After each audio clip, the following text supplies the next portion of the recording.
TV16 Toronto ਦੇਖ ਰਹੇ ਸਾਰੇ ਦਰਸ਼ਕਾਂ ਨੂੰ ਮੇਰੇ ਵੱਲੋਂ ਯਾਨੀ ਕਿ ਕੈਸਬਲ ਵੱਲੋਂ ਸਤਿ ਸ਼੍ਰੀ ਅਕਾਲ ਜੀ। ਸੋ ਮੈਂ ਸਵਾਗਤ ਕਰਦਾ ਜੀ ਤੁਹਾਡਾ ਪ੍ਰੋਗਰਾਮ ਖੁੱਲ੍ਹਾ ਸੱਦਾ ਦੇ ਵਿੱਚ। ਉਮੀਦ ਕਰਦਾ ਕਿ ਪ੍ਰੋਗਰਾਮ ਤੁਹਾਨੂੰ ਅੱਜ ਵਾਲਾ ਵੀ ਜਿਹੜਾ ਹੈ ਉਹ ਪਸੰਦ ਆਵੇਗਾ। ਪਹਿਲੇ ਪ੍ਰੋਗਰਾਮਾਂ ਦੀ ਤੁਹਾਡੀ ਫੀਡਬੈਕ ਸਾਡੇ ਤੱਕ ਪਹੁੰਚਦੀ ਆ, ਉਹਦੇ ਵਾਸਤੇ ਮੈਂ ਤੁਹਾਡਾ ਦਿਲੋਂ ਧੰਨਵਾਦੀ ਹੈਗਾ ਕਿ ਤੁਸੀਂ ਸਾਡੇ ਤੱਕ ਆਪਣੇ ਸੁਝਾਅ ਆਪਣੇ ਸਵਾਲ ਵੀ ਜਿਹੜੇ ਨੇ ਉਹ ਪਹੁੰਚਦੇ ਕਰਦੇ ਹੈਗੇ ਹੋ। ਉਹਨਾਂ ਸਵਾਲਾਂ ਦਾ ਜਵਾਬ ਅਸੀਂ ਆਪਣੇ ਪ੍ਰੋਗਰਾਮ ਦੇ ਵਿੱਚ ਦੇਣ ਦੀ ਜਿਹੜੀ ਹਮੇਸ਼ਾ ਹੀ ਕੋਸ਼ਿਸ਼ ਕਰਦੇ ਹਾਂ, ਪਰ ਪ੍ਰੋਗਰਾਮ ਦੀ ਕੰਟੀਨਿਊਟੀ 'ਚ ਹੀ ਮੈਂ ਜਵਾਬ ਦੇਣ ਦੀ ਕੋਸ਼ਿਸ਼ ਕਰਦਾ ਹਾਂ। ਸਪੈਸੀਫਿਕਲੀ ਕਈ ਵਾਰੀ ਜਵਾਬ ਇੱਕ ਇਕੱਲੇ ਦਾ ਜਿਹੜਾ ਉਹ ਦੇਣਾ ਔਖਾ ਹੋ ਜਾਂਦਾ। ਸਮੂਹਿਕ ਤੌਰ ਦੇ ਉੱਤੇ ਜਿਹੜੇ ਸਵਾਲ ਇਕੱਠੇ ਜਿਹੇ ਬਣਦੇ ਹੁੰਦੇ ਉਹਨਾਂ ਦਾ ਅਸੀਂ ਜਵਾਬ ਦੇਣ ਦੀ ਆਪਣੀ ਤਰਫ ਤੋਂ ਆਪਣੇ ਸਰੋਤਾਂ ਤੋਂ ਅਸੀਂ ਜਿਹੜਾ ਹੈ ਉਹ ਤੁਹਾਡੇ ਤੱਕ ਜਵਾਬ ਪਹੁੰਚਦਾ ਕਰਦੇ ਹੈਗੇ ਹਾਂ। ਪ੍ਰੋਗਰਾਮ ਦੇ ਦੌਰਾਨ ਸਟੂਡੀਓ 'ਚ ਗੱਲ ਕਰਨੀ ਚਾਹੁੰਦੇ ਹੋ ਤਾਂ 905 872 52 ਦੇ ਉੱਤੇ ਤੁਸੀਂ ਸਟੂਡੀਓ 'ਚ ਲਾਈਵ ਗੱਲਬਾਤ ਜਿਹੜੀ ਆ ਉਹ ਕਰ ਸਕਦੇ ਹੈਗੇ ਹੋ। ਅਤੇ ਆਓ ਅੱਜ ਤੇ ਆਪਾਂ ਟੌਪਿਕ ਵੱਲ ਜਿਹੜਾ ਹੈ ਉਹ ਚੱਲਦੇ ਹੈਗੇ ਆ। ਅੱਜ ਦਾ ਜਿਹੜਾ ਮੈਂ ਟੌਪਿਕ ਲੇਗਾ ਉਹਦੇ ਵਿੱਚ ਮੈਂ ਇੱਕ ਸਵਾਲ ਰੂਪੀ ਰੂਪ ਦੇ ਵਿੱਚ ਜਿਹੜਾ ਹੈ ਉਹ ਤੁਹਾਡੇ ਅੱਗੇ ਰੱਖਿਆ ਹੈਗਾ ਕਿ ਕੀ ਜਿਹੜੀ ਮੌਜੂਦਾ ਰਾਜਨੀਤਿਕ ਜਿਹੜੀਆਂ ਪਾਰਟੀਆਂ ਨੇ, ਮੌਜੂਦਾ ਰਾਜਨੀਤਿਕ ਢਾਂਚਾ ਸਾਡੇ ਸਾਹਮਣੇ ਮੌਜੂਦ ਆ ਪੰਜਾਬ ਦੇ ਵਿੱਚ ਇਸ ਟਾਈਮ ਦੇ ਉੱਤੇ, ਕਿ ਇਹਨਾਂ ਤੋਂ ਪੰਜਾਬ ਦਾ ਜਿਹੜਾ ਭਵਿੱਖ ਹੈ ਤਲਾਸ਼ਿਆ ਜਾ ਸਕਦਾ, ਪੰਜਾਬ ਦਾ ਭਵਿੱਖ ਲੱਭਿਆ ਜਾ ਸਕਦਾ, ਕਿ ਇਹਨਾਂ ਦੇ ਵਿੱਚ ਪੰਜਾਬ ਦਾ ਭਵਿੱਖ ਪਿਆ ਤੁਸੀਂ ਦੇਖਦੇ ਹੈਗੇ ਹੋ। ਇਸ ਦੇ ਉੱਤੇ ਆਪਾਂ ਗੱਲਬਾਤ ਕਰਾਂਗੇ। ਟੌਪਿਕ ਥੋੜ੍ਹਾ ਲੰਬਾ ਤੇ ਇਸ ਕਰਕੇ ਇਸ ਨੂੰ ਅਸੀਂ ਦੋ ਪਾਰਟ ਦੇ ਵਿੱਚ ਜਿਹੜਾ ਹੈ ਕੰਟੀਨਿਊ ਕਰਾਂਗੇ। ਕੁਛ ਅੱਜ ਵਾਲੇ ਪ੍ਰੋਗਰਾਮ ਦੇ ਵਿੱਚ ਹੋਏਗਾ ਤੇ ਇਸ ਦੀ ਹੀ ਕੰਟੀਨਿਊਟੀ ਅਸੀਂ ਜਿਹੜੀ ਆ ਉਹ ਕੱਲ੍ਹ ਬਣਾਵਾਂਗੇ, ਕਿਉਂਕਿ ਇਸ ਦੇ ਵਿੱਚ ਸਾਨੂੰ ਸਵਾਲ ਆਇਆ ਸੀ ਇੱਕ। ਉਹ ਸਵਾਲ ਇੱਕ ਦੋ ਸੱਜਣਾ ਦਾ ਸੀਗਾ, ਕਿਉਂਕਿ ਕੱਲ੍ਹ ਦੇ ਪ੍ਰੋਗਰਾਮ ਤੋਂ ਬਾਅਦ ਉਹ ਸਵਾਲ ਮੈਨੂੰ ਪਤਾ ਸੀ ਕਿ ਉਹ ਸਾਡੇ ਤੱਕ ਆਏਗਾ ਤੇ ਅਸੀਂ ਉਸ 'ਤੇ ਗੱਲਬਾਤ ਜਿਹੜੀ ਆ ਉਹ ਜ਼ਰੂਰ ਕਰਾਂਗੇ ਆਪਣੇ ਤੌਰ ਦੇ ਉੱਤੇ। ਸੋ ਅੱਜ ਦੇ ਪ੍ਰੋਗਰਾਮ ਦੇ ਵਿੱਚ ਅਸੀਂ ਜਿਹੜੀ ਗੱਲਬਾਤ ਇਹ ਕਰਨੀ ਹੈਗੀ ਆ ਕਿ ਪਹਿਲਾਂ ਆਪਾਂ ਇਹ ਦੇਖੀਏ ਕਿ ਇਹਨਾਂ ਤਿੰਨਾਂ ਹੀ ਰਾਜਨੀਤਿਕ ਜਾਂ ਜਿਹੜੇ ਚੌਥੇ ਕੋਈ ਤੀਜਾ ਕੋਈ ਚੌਥਾ ਕੋਈ ਪੰਜਵਾਂ ਬਦਲ ਬਣਦਾ ਫਿਰਦਾ, ਇਹਨਾਂ ਵਿੱਚੋਂ ਕੋਈ ਰਾਜਨੀਤਿਕ ਹੱਲ, ਇਹ ਜਿਹੜੀਆਂ ਰਾਜਨੀਤਿਕ ਪਾਰਟੀਆਂ ਨੇ ਇਹ ਪੰਜਾਬ ਨੂੰ ਕੋਈ ਹੱਲ ਜਾਂ ਪੰਜਾਬ ਦਾ ਕੋਈ ਮੂੰਹ ਮੁਹਾਂਦਰਾ ਸਵਾਰ ਸਕਦੀਆਂ ਨੇ, ਜਾਂ ਕੋਈ ਇਹਨਾਂ ਦੇ ਵਿੱਚੋਂ ਪੰਜਾਬ ਦਾ ਭਵਿੱਖ ਜਿਹੜਾ ਹੈ ਉਹ ਤਲਾਸ਼ਿਆ ਜਾ ਸਕਦਾ ਹੈਗਾ। ਬੜਾ ਵੱਡਾ ਇਹ ਸਵਾਲ ਹੈਗਾ। ਪੌਣੀ ਸਦੀ ਅਸੀਂ ਤਕਰੀਬਨ ਨੰਘਾ ਦਿੱਤੀ ਆ ਇਹਨਾਂ ਰਾਜਨੀਤਿਕ ਪਾਰਟੀਆਂ ਦੇ ਲੁਭਾਵਣੇ ਤੇ ਸੁਹਾਵਣੇ ਵਾਅਦਿਆਂ ਦੇ ਵਿੱਚ, ਤੇ ਅੱਜ ਪੌਣੀ ਸਦੀ ਦੇ ਬਾਅਦ ਵੀ ਉਹ ਸਮਾਂ ਵੀ ਸੀ ਜਦ ਸਾਡੇ ਕੋਲ ਕੋਈ ਕਿਸੇ ਕਿਸਮ ਦਾ ਕੋਈ ਇਸ ਪ੍ਰਬੰਧ ਨੂੰ ਨੇੜੇ ਤੋਂ ਵੇਖਣ ਦਾ ਕੋਈ ਸਾਧਨ ਸਾਡੇ ਕੋਲ ਮੌਜੂਦ ਨਹੀਂ ਸੀਗਾ। ਨਾ ਹੀ ਅਸੀਂ ਇਹਨਾਂ ਰਾਜਨੀਤਿਕ ਬੰਦਿਆਂ ਨੂੰ ਨੇੜੇ ਹੋ ਕੇ ਤੇ ਨਾ ਹੀ ਇਹਨਾਂ ਰਾਜਨੀਤਿਕ ਬੰਦਿਆਂ ਦਾ ਜਿਹੜਾ ਏਜੰਡਾ ਜਾਂ ਕਰੈਕਟਰ ਜਾਂ ਜਿਹੜਾ ਕੋਈ ਇਹਨਾਂ ਦਾ ਇਹ ਕਿਸ ਤਰ੍ਹਾਂ ਨਾਲ ਕੰਮ ਕਰਦੇ ਆ ਇਹਨਾਂ ਨੂੰ ਕੋਈ ਵੇਖਣ ਦੀ ਸਾਡੇ ਕੋਲ ਕੋਈ ਜੰਤਰ ਸੀ, ਨਾ ਹੀ ਕੋਈ ਅਸੀਂ ਇਹਨਾਂ ਨੂੰ ਨਜ਼ਦੀਕੀ ਨਾਲ ਵੇਖ ਸਕਦੇ ਸੀ ਕਿਵੇਂ ਇਹ ਕੰਮਕਾਰ ਕਰਦੇ ਨੇ, ਕੀ ਇਹ ਵਾਅਦੇ ਕਰਦੇ ਨੇ ਤੇ ਕਿੱਦਾਂ ਦੇ ਵਾਅਦੇ ਇਹ ਸਾਡੇ ਨਾਲ ਕਰਕੇ ਆਪਣੀ ਰਾਜ ਸੱਤਾ ਦਾ ਜਿਹੜਾ ਸੁੱਖ ਆ ਉਹ ਮਾਣ ਰਹੇ ਨੇ।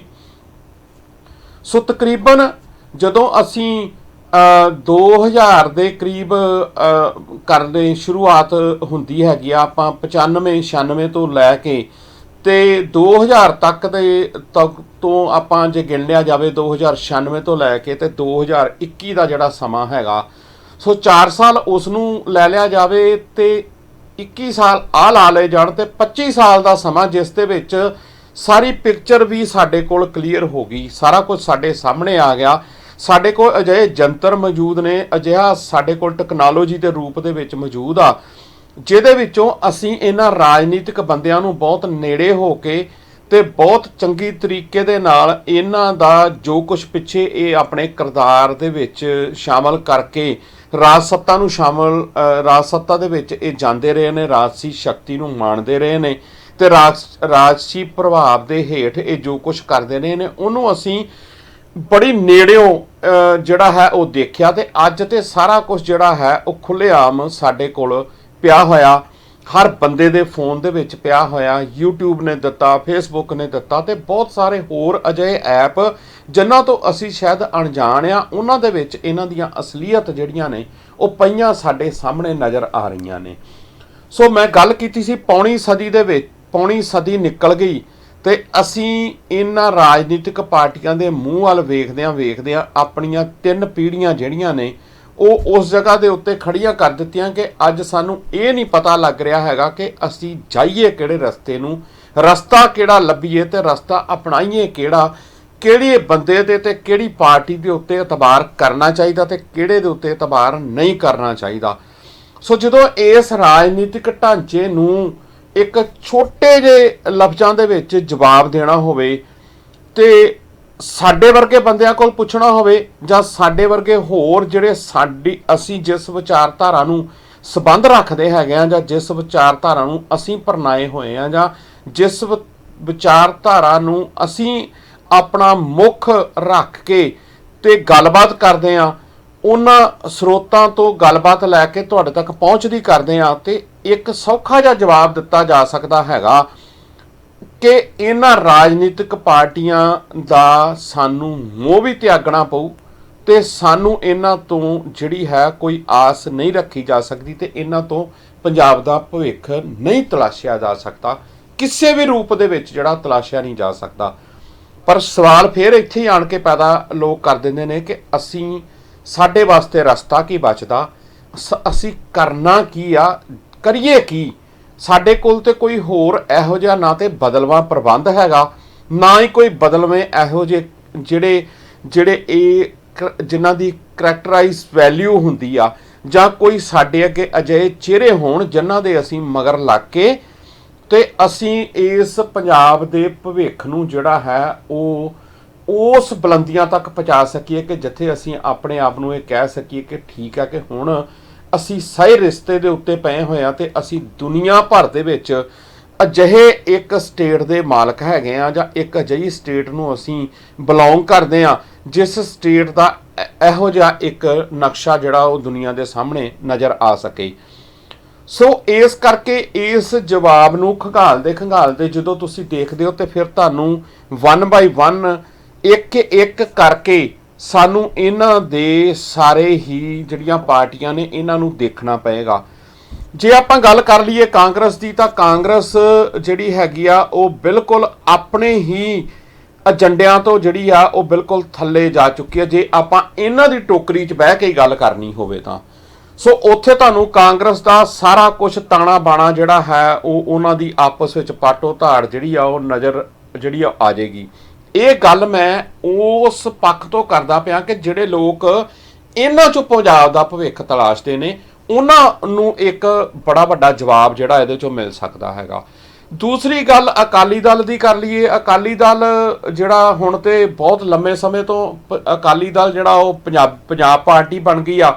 ਅੱਜ ਤੱਕ ਪਿੱਛੇ ਤੇ ਪੰਥ ਨੂੰ ਅੱਗੇ ਰੱਖ ਕੇ ਪੰਥ ਦੇ ਨਾਂ ਦੇ ਉੱਤੇ ਸਾਡੇ ਬਜ਼ੁਰਗਾਂ ਤੋਂ ਲੈ ਕੇ ਹੁਣ ਤੱਕ ਜਿਹੜੀ ਆ ਵੋਟ ਇਹਨਾਂ ਦੇ ਖਾਤੇ 'ਚ ਇਸ ਕਰਕੇ ਪਾਈ ਗਈ ਕਿ ਅਸੀਂ ਪੰਥ ਨੂੰ ਵੋਟ ਪਾਉਣੀ ਆ ਤੇ ਪੰਥ ਹੀ ਸਭ ਤੋਂ ਹੈ। ਪਰ ਲੇਕਿਨ ਉਹਨਾਂ ਨੇ ਗਾਂਹ ਜਾ ਕੇ ਪੰਥ ਦਾ ਪਤਨ ਕਿਸ ਤਰ੍ਹਾਂ ਦੇ ਨਾਲ ਕੀਤਾ ਉਹ ਸਾਡੇ ਸਾਰਾ ਕੁਝ ਸਾਹਮਣੇ ਆ ਕਿ ਹੁਣ ਇੱਕ ਪ੍ਰਾਈਵੇਟ ਲਿਮਟਿਡ ਦੀ ਤਰ੍ਹਾਂ ਉਹ ਪਾਰਟੀ ਜਿਹੜੀ ਆ ਉਹ ਸਿਰਫ ਇੱਕ ਘਰਾਣਾ ਇੱਕ ਜਿਹੜੇ ਉਹ ਦੋ ਬੰਦੇ ਨੇ ਪਿਓ ਪੁੱਤ ਬੈਠੇ ਨੇ ਉਹ ਚਲਾ ਰਹੇ ਨੇ, ਜਿਹਨੂੰ ਦਿਲ ਕਰਦਾ ਉਹ ਕੱਢਦੇ ਨੇ। ਉਹਨਾਂ ਨੇ ਜਿਹੜੀ ਸ਼੍ਰੋਮਣੀ ਅਕਾਲੀ ਦਲ ਸੀ ਉਹਦਾ ਜਿਹੜਾ ਜੋ ਨੁਕਸਾਨ ਇੱਕ ਸਾਡੀ ਪਾਰਟੀ ਦੇ ਤੌਰ ਦੇ ਉੱਤੇ ਜੋ ਸ਼੍ਰੋਮਣੀ ਅਕਾਲੀ ਦਲ ਇੱਕ ਬਣਿਆ ਸੀ, ਚਾਹੇ ਉਹ ਸ਼੍ਰੋਮਣੀ ਕਮੇਟੀ ਦੇ ਰੂਪ ਦੇ ਵਿੱਚ ਇੱਕ ਸਾਡੀ ਸੰਸਥਾ ਸੀ ਤੇ ਇੱਕ ਸਾਡੀ ਨੁਮਾਇੰਦਾ ਉਹ ਜਮਾਤ ਜਿਹੜੀ ਪੋਲੀਟੀਕਲੀ ਸਾਨੂੰ ਜਿਹੜਾ ਹੈ ਰੀਪ੍ਰੈਜ਼ੈਂਟ ਕਰਦੀ ਸੀ ਸ਼੍ਰੋਮਣੀ ਅਕਾਲੀ ਦਲ, ਉਹਦਾ ਬਿਲਕੁਲ ਉਹਨਾਂ ਨੇ ਜਿਹੜਾ ਨਕਸ਼ਾ ਮੂੰਹ ਮਹਾਂਦਰਾ ਉਹਦੇ ਜਿਹੜੇ ਉਹਦੇ ਐਕਚੁਅਲ ਕਰੈਕਟਰ ਸੀ ਉਹ ਵਿੱਚੋਂ ਕੱਢ ਕੇ ਤੇ ਹੋਰ ਹੀ ਇਹਦਾ ਰੂਪ ਜਿਹੜਾ ਦੇ ਦਿੱਤਾ ਗਿਆ।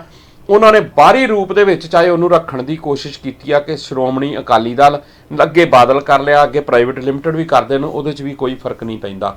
ਸੋ ਇਹ ਦੋ ਵੱਡੀਆਂ ਪਾਰਟੀਆਂ ਸਾਡੇ ਸਾਹਮਣੇ ਉਹਨਾਂ ਲੋਕਾਂ ਦੇ ਸਾਹਮਣੇ ਨੇ ਕਿ ਤੁਹਾਡੇ ਕੋਲ ਅੱਜ ਤੁਸੀਂ ਬਾਦਲ ਨੂੰ ਵੀ ਉਸ ਕਟਹਿਰੇ 'ਚ ਇੱਕੋ ਜਿਹੀ ਖੜਾ ਕਰ ਸਕਦੇ ਹੋ, ਉਸੇ ਟੋਕਰੀ 'ਚ ਹੀ ਰੱਖ ਸਕਦੇ, ਉਸੇ ਟੋਕਰੀ ਦੇ ਵਿੱਚ ਤੁਸੀਂ ਜਿਹੜਾ ਹੈ ਉਹ ਕੈਪਟਨ ਅਮਰਿੰਦਰ ਸਿੰਘ ਨੂੰ ਵੀ ਰੱਖ ਸਕਦੇ ਹੋ। ਤੇ ਜਿਹੜੇ ਤੀਜੇ ਆਣ ਕੇ ਪੰਜਾਬ ਦੇ ਵਿੱਚ ਰਾਜ ਕਰਨਾ ਚਾਹੁੰਦੇ ਆ, ਜਿਹੜੇ ਇਹ ਸੋਚਦੇ ਹੈਗੇ ਆ ਕਿ ਅਸੀਂ ਪੰਜਾਬੀਆਂ ਨੂੰ ਮੂਰਖ ਬਣਾ ਕੇ ਤੇ ਉਹਨਾਂ ਦੇ ਉੱਤੇ ਰਾਜ ਕਰ ਸਕਦੇ ਹੈਗੇ ਆ, ਉਹਨਾਂ ਦਾ ਵੀ ਆਪਾਂ ਜਿਹੜਾ ਸਾਰਾ ਕੁਝ ਦੇਖ ਰਹੇ ਆ ਪਿਛਲੇ ਲੰਮੇ ਸਮੇਂ ਤੋਂ ਕਿ ਉਹਨਾਂ ਨੇ ਵੀ ਜਿਹੜੇ ਸੇਬ ਨੇ ਉਸੇ ਟੋਕਰੀਆਂ 'ਚੋਂ ਚੁੱਕ ਆਪਣੇ ਪਾਲੇ ਨੇ ਤੇ ਫਿਰ ਉਹ ਕਹਿਣ ਕਿ ਅਸੀਂ ਇਹਨਾਂ ਤੋਂ ਵੱਖਰੇ ਆ ਜਾਂ ਸਾਡਾ ਕੋਈ ਵਖਰੇਵਾਂ ਜਾਂ ਸਾਡੀ ਕੋਈ ਪਾਰਟੀ ਦਾ ਜਿਹੜਾ ਹੈਗਾ ਉਹ ਰੂਲਸ ਐਂਡ ਰੈਗੂਲੇਸ਼ਨ ਡਿਫਰੈਂਟ ਨੇ, ਅਸੀਂ ਅਲੱਗ ਤਰ੍ਹਾਂ ਨਾਲ ਵਿਚਰਦੇ ਆ ਤੇ ਉਹ ਸਾਡੇ ਸਾਰਿਆਂ ਦੇ ਸਾਹਮਣੇ ਹੀ ਹੈਗੇ ਆ। ਕੋਈ ਕਾਂਗਰਸ ਚ ਜਾ ਕੇ ਬੇਰ ਉਹਨਾਂ ਨੇ ਚੁੱਕ ਕੇ ਪਾ ਲਿਆ, ਕਿਤੇ ਸੇਬ ਪਾ ਲਿਆ, ਕੋਈ ਅਕਾਲੀ ਦਲ ਚੋਂ ਪਾ ਲਿਆ, ਕੋਈ ਹੋਰ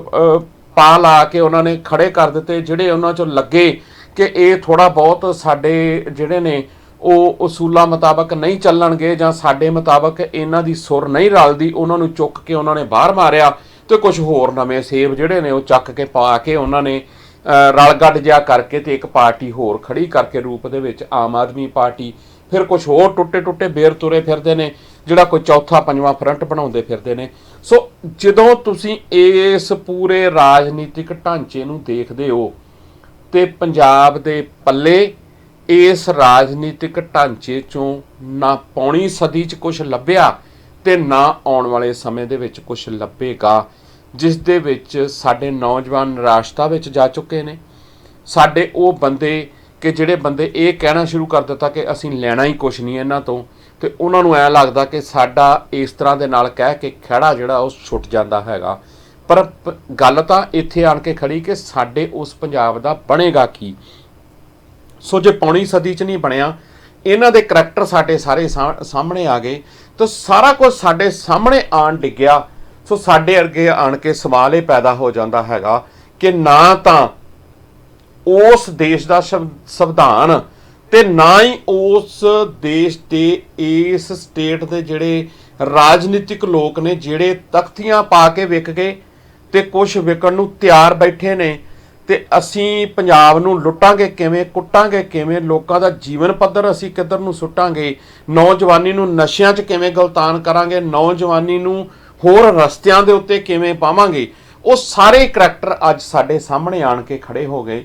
ਤੇ ਫਿਰ ਇਹਨਾਂ ਚੋਂ ਨਾ ਇਹਨਾਂ ਰਾਜਨੀਤਿਕ ਇਸ ਢਾਂਚੇ ਚੋਂ ਤੇ ਨਾ ਇਸ ਸਟੇਟ ਦੇ ਛਤਰ ਛਾਇਆ ਹੇਠ ਪੰਜਾਬ ਨੂੰ ਬਚਾਇਆ ਜਾ ਸਕਦਾ ਹੈਗਾ। ਸੋ ਸਵਾਲ ਫਿਰ ਉੱਥੇ ਆਣ ਕੇ ਖੜਾ ਹੋ ਗਿਆ ਕਿ ਅੱਜ ਪੰਜਾਬ ਕਰੇ ਤੇ ਕੀ ਕਰੇ। ਉਸ ਪੰਜਾਬ ਦੇ ਵਿੱਚ ਬਹੁ ਗਿਣਤੀ ਵਸਦੇ ਹੋਏ ਸਿੱਖ ਜਿਹੜੇ ਅੱਜ ਸਭ ਤੋਂ ਜ਼ਿਆਦਾ ਪਿਸ ਰਹੇ ਨੇ ਤੇ ਆਪਣੀ ਖੁੱਸੀ ਹੋਈ ਉਸ ਸ਼ਾਨ ਨੂੰ ਤਲਾਸ਼ ਰਹੇ ਨੇ, ਉਹ ਕਿੱਧਰ ਜਾਣ। ਇਹਦੇ ਉੱਤੇ ਆਪਾਂ ਗੱਲਬਾਤ ਜਿਹੜੀ ਆ ਅਗਲੇ ਹਿੱਸੇ ਦੇ ਵਿੱਚ ਕਰਦੇ ਹੈਗੇ ਆ। ਬਹੁਤ ਕੁਝ ਖੋਲ੍ਹਣ ਵਾਲਾ, ਬਹੁਤ ਕੁਝ ਸੁਣਨ ਵਾਲਾ। ਸੋ ਮੈਂ ਬੇਨਤੀ ਕਰਦਾ ਕਿ ਪ੍ਰੋਗਰਾਮ ਨੂੰ ਲਾਈਕ ਔਰ ਸ਼ੇਅਰ ਜ਼ਰੂਰ ਕਰ ਦਿਆ ਕਰੋ, ਜਿਹੜੇ ਸੁਹਿਰਦ ਬੰਦੇ ਇਸ ਪ੍ਰੋਗਰਾਮ ਨੂੰ ਸੁਣਨਾ ਚਾਹੁੰਦੇ ਆ ਤੇ ਇਹੋ ਜਿਹੀਆਂ ਗੱਲਾਂ ਨੂੰ ਅੱਗੇ ਪਹੁੰਚਾਉਣਾ ਚਾਹੁੰਦੇ ਆ। ਸੋ ਮਿਲਦੇ ਹਾਂ ਜੀ ਆਪਾਂ ਇੱਕ ਛੋਟੀ ਜਿਹੀ ਬ੍ਰੇਕ ਤੋਂ ਬਾਅਦ, ਤੇ ਅੱਗੇ ਪ੍ਰੋਗਰਾਮ ਨੂੰ ਆਪਾਂ ਵਧਾਵਾਂਗੇ ਤੇ ਫਿਰ ਅੱਗੇ ਗੱਲਬਾਤ ਜਿਹੜੀ ਆ ਉਹ ਆਪਾਂ ਜਾਰੀ ਰੱਖਦੇ ਹਾਂ। ਸੋ ਮਿਲਦੇ ਹਾਂ ਜੀ ਇੱਕ ਛੋਟੀ ਜਿਹੀ ਬ੍ਰੇਕ ਤੋਂ ਬਾਅਦ।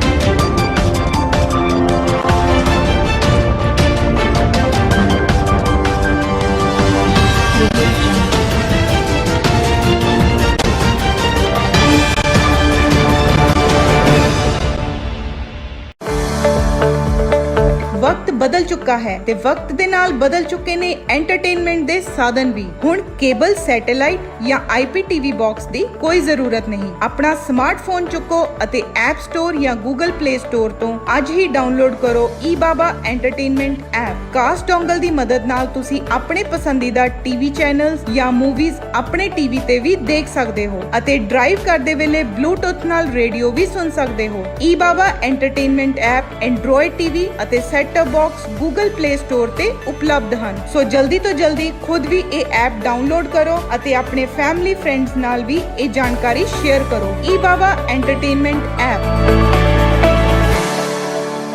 ਜੇਕਰ ਤੁਸੀਂ ਕੋਈ ਆਪਣਾ ਘਰ ਵੇਚਣਾ ਚਾਹੁੰਦੇ ਹੋ ਜਾਂ ਤੁਸੀਂ ਕੋਈ ਘਰ ਖਰੀਦਣਾ ਚਾਹੁੰਦੇ ਹੋ ਤਾਂ ਤੁਹਾਡਾ ਸੁਪਨੇ ਨੂੰ ਪੂਰਾ ਕਰਨਗੇ Vicky Singh.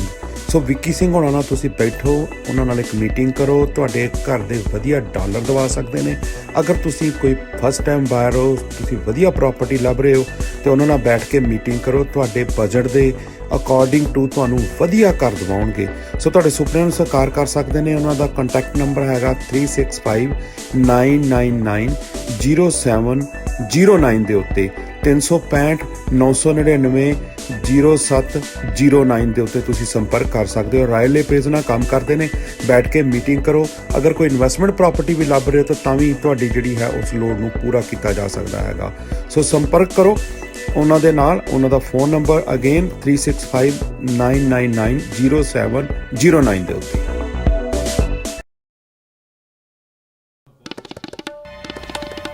Don't worry about the funds.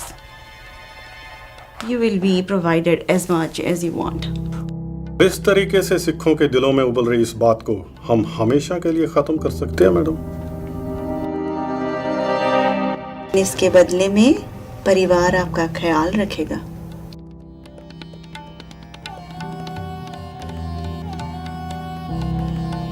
So we now need to find a corrupt Jat Sikh officer for the operation.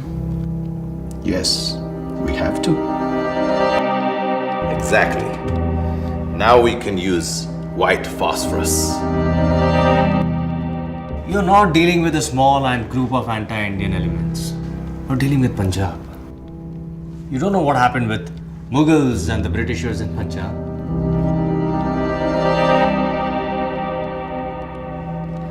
(1699) ਦੇ ਵਿੱਚ ਇਨਕਲਾਬ ਉੱਥੋਂ ਹੀ ਸ਼ੁਰੂ ਹੋਇਆ ਸੀ। ਪਰ ਇੱਧਰ ਦੇਖ ਲਓ, ਪੰਜਾਬ 'ਚ ਉਸੇ ਇਨਕਲਾਬ ਨੇ ਸਾਡੀਆਂ ਜੜ੍ਹਾਂ ਨਹੀਂ ਲੱਗਣ ਦਿੱਤੀਆਂ। फ़लस्तीनी मुक्ति मोर्चा और यासर अराफात की हमायत करना हमारी मजबूरी है। President Chernyenko agreed to finish the Sikh terrorism. ਇੱਕ ਵਾਰੀ ਨਾ ਜਾਪਾਨ ਅਮਰੀਕਾ ਤੇ ਹਾਵੀ ਹੋ ਗਿਆ ਸੀ।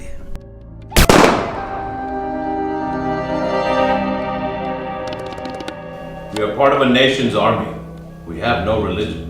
If any of you feel like your religious feelings are being hurt, then you have to leave this job. Am I understood? Yes, sir. Waheguru Waheguru ਕਰੋ ਤੇ ਹਥਿਆਰਾਂ ਨੂੰ ਕਰੋ ਸਾਫ਼। ਗੁਰੂ ਮਹਾਰਾਜ ਸਾਨੂੰ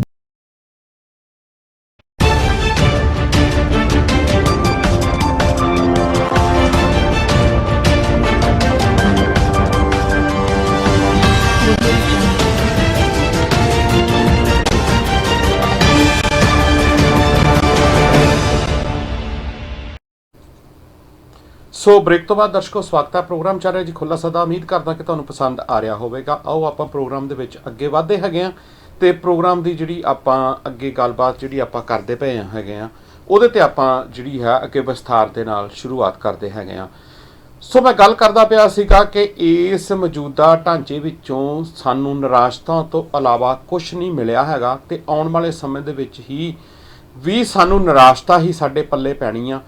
ਉਹ ਚਾਹੇ ਕੋਈ ਵੀ ਰਾਜਨੀਤਿਕ ਜਿਹੜੀ ਹੈ ਉਹ ਪਾਰਟੀ ਪੰਜਾਬ ਦੇ ਵਿੱਚ ਆ ਕੇ ਖੜੀ ਹੋ ਜਾਵੇ ਜਾਂ ਰਾਜਨੀਤਿਕ ਪਾਰਟੀ ਜਿਹੜੀ ਆ ਕੋਈ ਵੀ ਪੰਜਾਬ ਦੀ ਵਾਗਡੋਰ ਜਾਂ ਰਾਜ ਸੱਤਾ ਸੰਭਾਲੇ, ਉਹਦੇ ਨਾਲ ਕੋਈ ਫਰਕ ਪੈਣ ਵਾਲਾ ਹੈ ਨਹੀਂ। ਨਾ ਤਾਂ ਪੰਜਾਬ ਦੇ ਮਸਲੇ, ਨਾ ਪੰਜਾਬ ਦੇ ਕੋਈ ਜਿਹੜੇ ਆਪਾਂ ਧਾਰਮਿਕ ਮਸਲੇ ਨੇ ਜਾਂ ਸਮਾਜਿਕ ਮਸਲੇ ਨੇ ਜਾਂ ਉੱਥੋਂ ਦੀ ਜਿਹੜੀ ਨੈਚੁਰਲ ਰਿਸੋਰਸਿਸ ਦੀ ਹੁੰਦੀ ਲੁੱਟ ਖਸੋਟਿਆ, ਉਸ ਨੂੰ ਕੋਈ ਰਾਜਨੀਤਿਕ ਪਾਰਟੀ ਜਿਹੜੀ ਆ ਉਹ ਬਚਾ ਸਕਦੀ ਆ। ਨਾ ਹੀ ਉਹ ਉਹਨਾਂ ਦਾ ਕੋਈ ਏਜੰਡਾ ਤੇ ਨਾ ਹੀ ਉਹ ਇਸ ਦੇ ਉੱਤੇ ਕੋਈ ਗੱਲਬਾਤ ਕਰਦੇ ਨੇ ਤੇ ਨਾ ਹੀ ਇਸ ਜਿਹੜਾ ਸਾਡੇ ਸਾਹਮਣੇ ਜਿਸ ਸਟੇਟ ਦੇ ਅੰਡਰ ਇਸ ਟਾਈਮ ਦੇ ਉੱਤੇ ਇਹ ਰਾਜਨੀਤਿਕ ਪਾਰਟੀਆਂ ਇਲੈਕਸ਼ਨ ਜਿਹੜੀਆਂ ਨੇ ਉਹ ਲੜਦੀਆਂ ਨੇ, ਉਹਦੇ ਮੁਤਾਬਕ ਉਹਦੇ ਏਜੰਡੇ ਦੇ ਮੁਤਾਬਕ ਨਾ ਹੀ ਕੋਈ ਉਹਨਾਂ ਦੇ ਵਿਰੁੱਧ ਜਿਹੜਾ ਹੈ ਉਹ ਖੜ ਸਕਦਾ ਤੇ ਨਾ ਅੱਜ ਤੱਕ ਕੋਈ ਖੜਿਆ ਹੈਗਾ। ਸੋ ਆਉਣ ਵਾਲੇ ਸਮੇਂ ਦੇ ਵਿੱਚ ਵੀ ਕਿਸੇ ਨੇ ਖੜਨਾ ਨਹੀਂ ਤੇ ਇਸ ਕਰਕੇ ਪੰਜਾਬ ਨੂੰ ਇਸ ਰਾਜਨੀਤਿਕ ਢਾਂਚੇ ਤੋਂ ਬਿਲਕੁਲ ਬਾਹਰ ਜਾਣਾ ਪਊਗਾ। ਇਸ ਰਾਜਨੀਤਿਕ ਢਾਂਚੇ ਨੂੰ ਜਿਹੜਾ ਹੈ ਉਹ ਬਿਲਕੁਲ ਨਕਾਰਨਾ ਪਏਗਾ।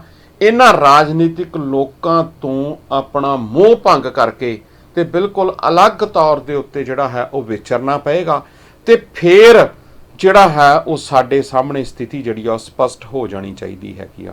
ਸੋ ਅਸੀਂ ਇਹ ਕੰਮ ਕਰੀਏ ਕਿਵੇਂ ਤੇ ਇਹ ਕੰਮ ਕਿਉਂ ਕਰੀਏ, ਇਹ ਇੱਕ ਸਵਾਲ ਜਿਹੜਾ ਉਹ ਪੈਦਾ ਹੋ ਜਾਂਦਾ। ਇਹਦੇ ਵਿੱਚ ਹੀ ਉਹਨਾਂ ਲੋਕਾਂ ਦਾ ਜਵਾਬ ਆ ਕਿ ਜਿਹੜੇ ਲੋਕ ਸਾਨੂੰ ਸਵਾਲ ਕਰਦੇ ਨੇ ਕਿ ਕੀ ਗੱਲ ਤੁਸੀਂ ਖਾਲਸਾ ਰਾਜ ਦੀ ਜਾਂ ਉਸ ਨੂੰ ਤੁਸੀਂ ਕੁਝ ਵੀ ਕਹਿ ਦਿਓ, ਉਹਨੂੰ ਤੁਸੀਂ ਖਾਲਿਸਤਾਨ ਕਹਿ ਦਿਓ, ਉਹਨੂੰ ਤੁਸੀਂ ਸਾਡੇ ਰਾਜ ਦੀ ਪ੍ਰਾਪਤੀ ਕਹਿ ਦਿਓ, ਉਹਨੂੰ ਕੁਝ ਵੀ ਤੁਸੀਂ ਨਾਮ ਜਿਹੜਾ ਉਹ ਦੇ ਸਕਦੇ ਹੈਗੇ ਹੋ।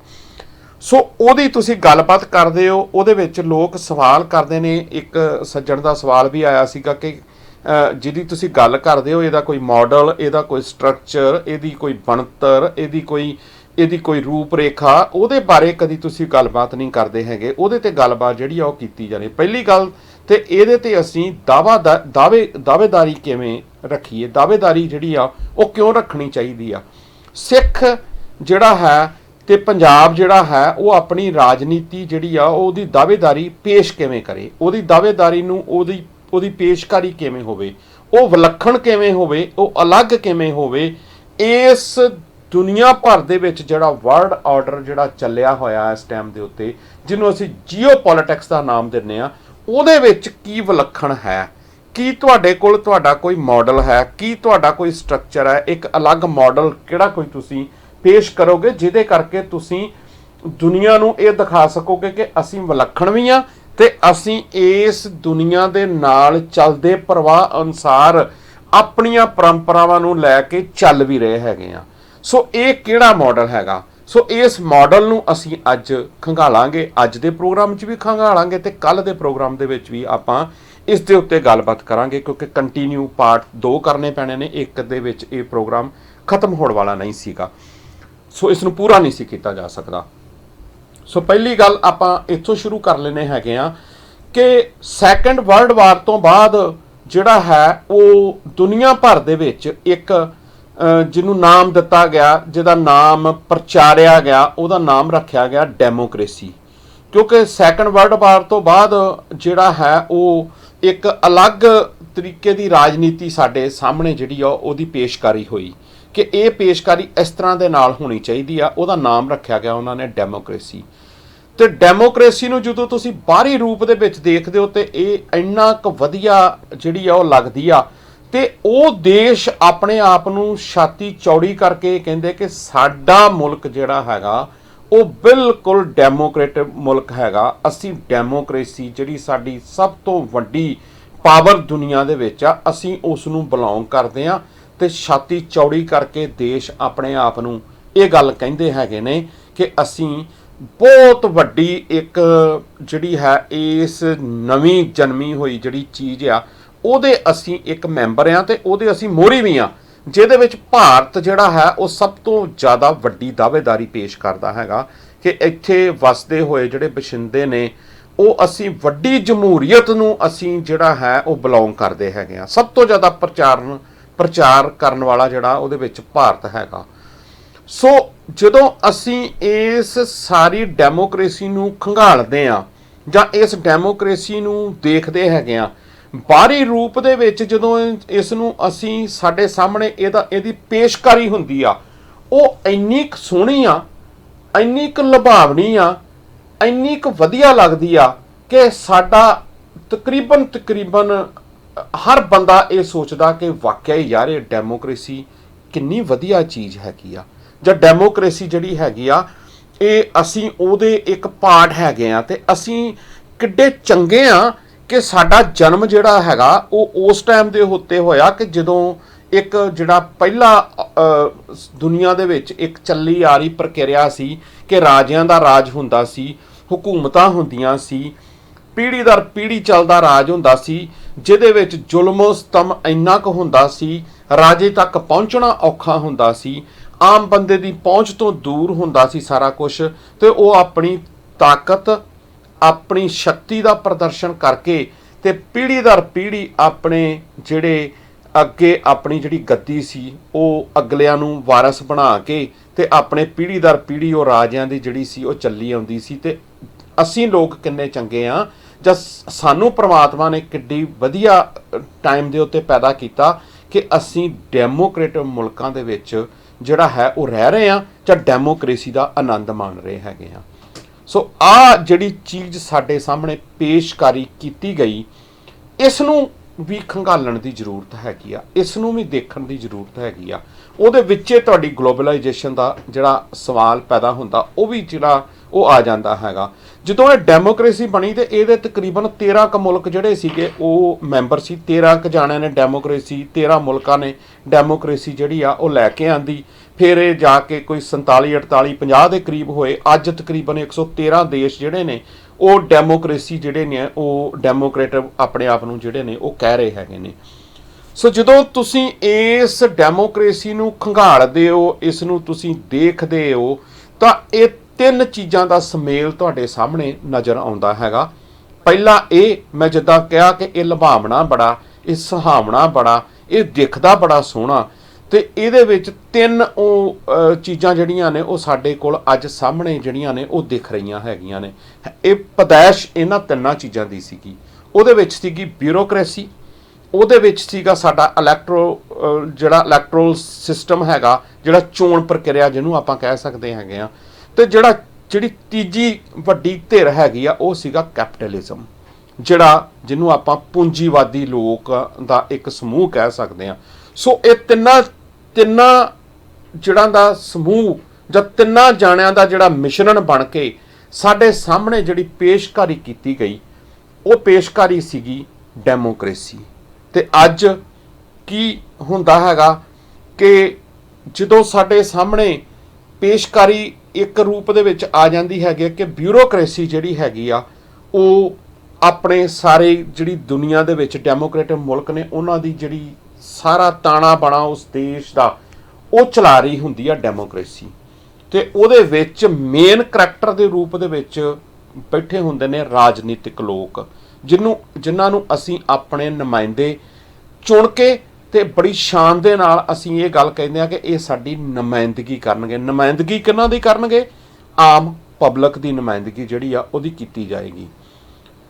ਉਹ ਨੁਮਾਇੰਦਗੀ ਕਰਨ ਵਾਸਤੇ ਸਾਡੇ ਕੋਲ ਬਹੁਤ ਸਾਰੇ ਵਾਅਦੇ, ਬਹੁਤ ਸਾਰਾ ਸਾਡੇ ਕੋਲ ਇਹੋ ਜਿਹਾ ਮਟੀਰੀਅਲ, ਬਹੁਤ ਸਾਰਾ ਸਾਨੂੰ ਇਹੋ ਜਿਹੀ ਉਹ ਚੀਜ਼ ਦਿਖਾਉਣ ਦੀ ਉਹ ਕੋਸ਼ਿਸ਼ ਕਰਦੇ ਨੇ ਕਿ ਤੁਹਾਡੇ ਜੀਵਨ ਪੱਧਰ ਨੂੰ ਅਸੀਂ ਜਿਹੜਾ ਹੈ ਨਾ ਉਹ ਇਸ ਲੈਵਲ ਦੇ ਉੱਤੇ ਲੈ ਜਾਵਾਂਗੇ ਕਿ ਜਿੱਥੇ ਤੁਸੀਂ ਇੱਕ ਆਜ਼ਾਦੀ ਦਾ, ਇੱਕ ਡੈਮੋਕ੍ਰੇਸੀ ਦਾ, ਇੱਕ ਮਨੁੱਖ ਹੋਣ ਦਾ ਜਿਹੜਾ ਅਸਲੀ ਜਿਹੜਾ ਸੁਪਨਾ ਹੈ ਜਿਹੜਾ ਤੁਹਾਡਾ ਉਹ ਸਾਕਾਰ ਹੋਏਗਾ।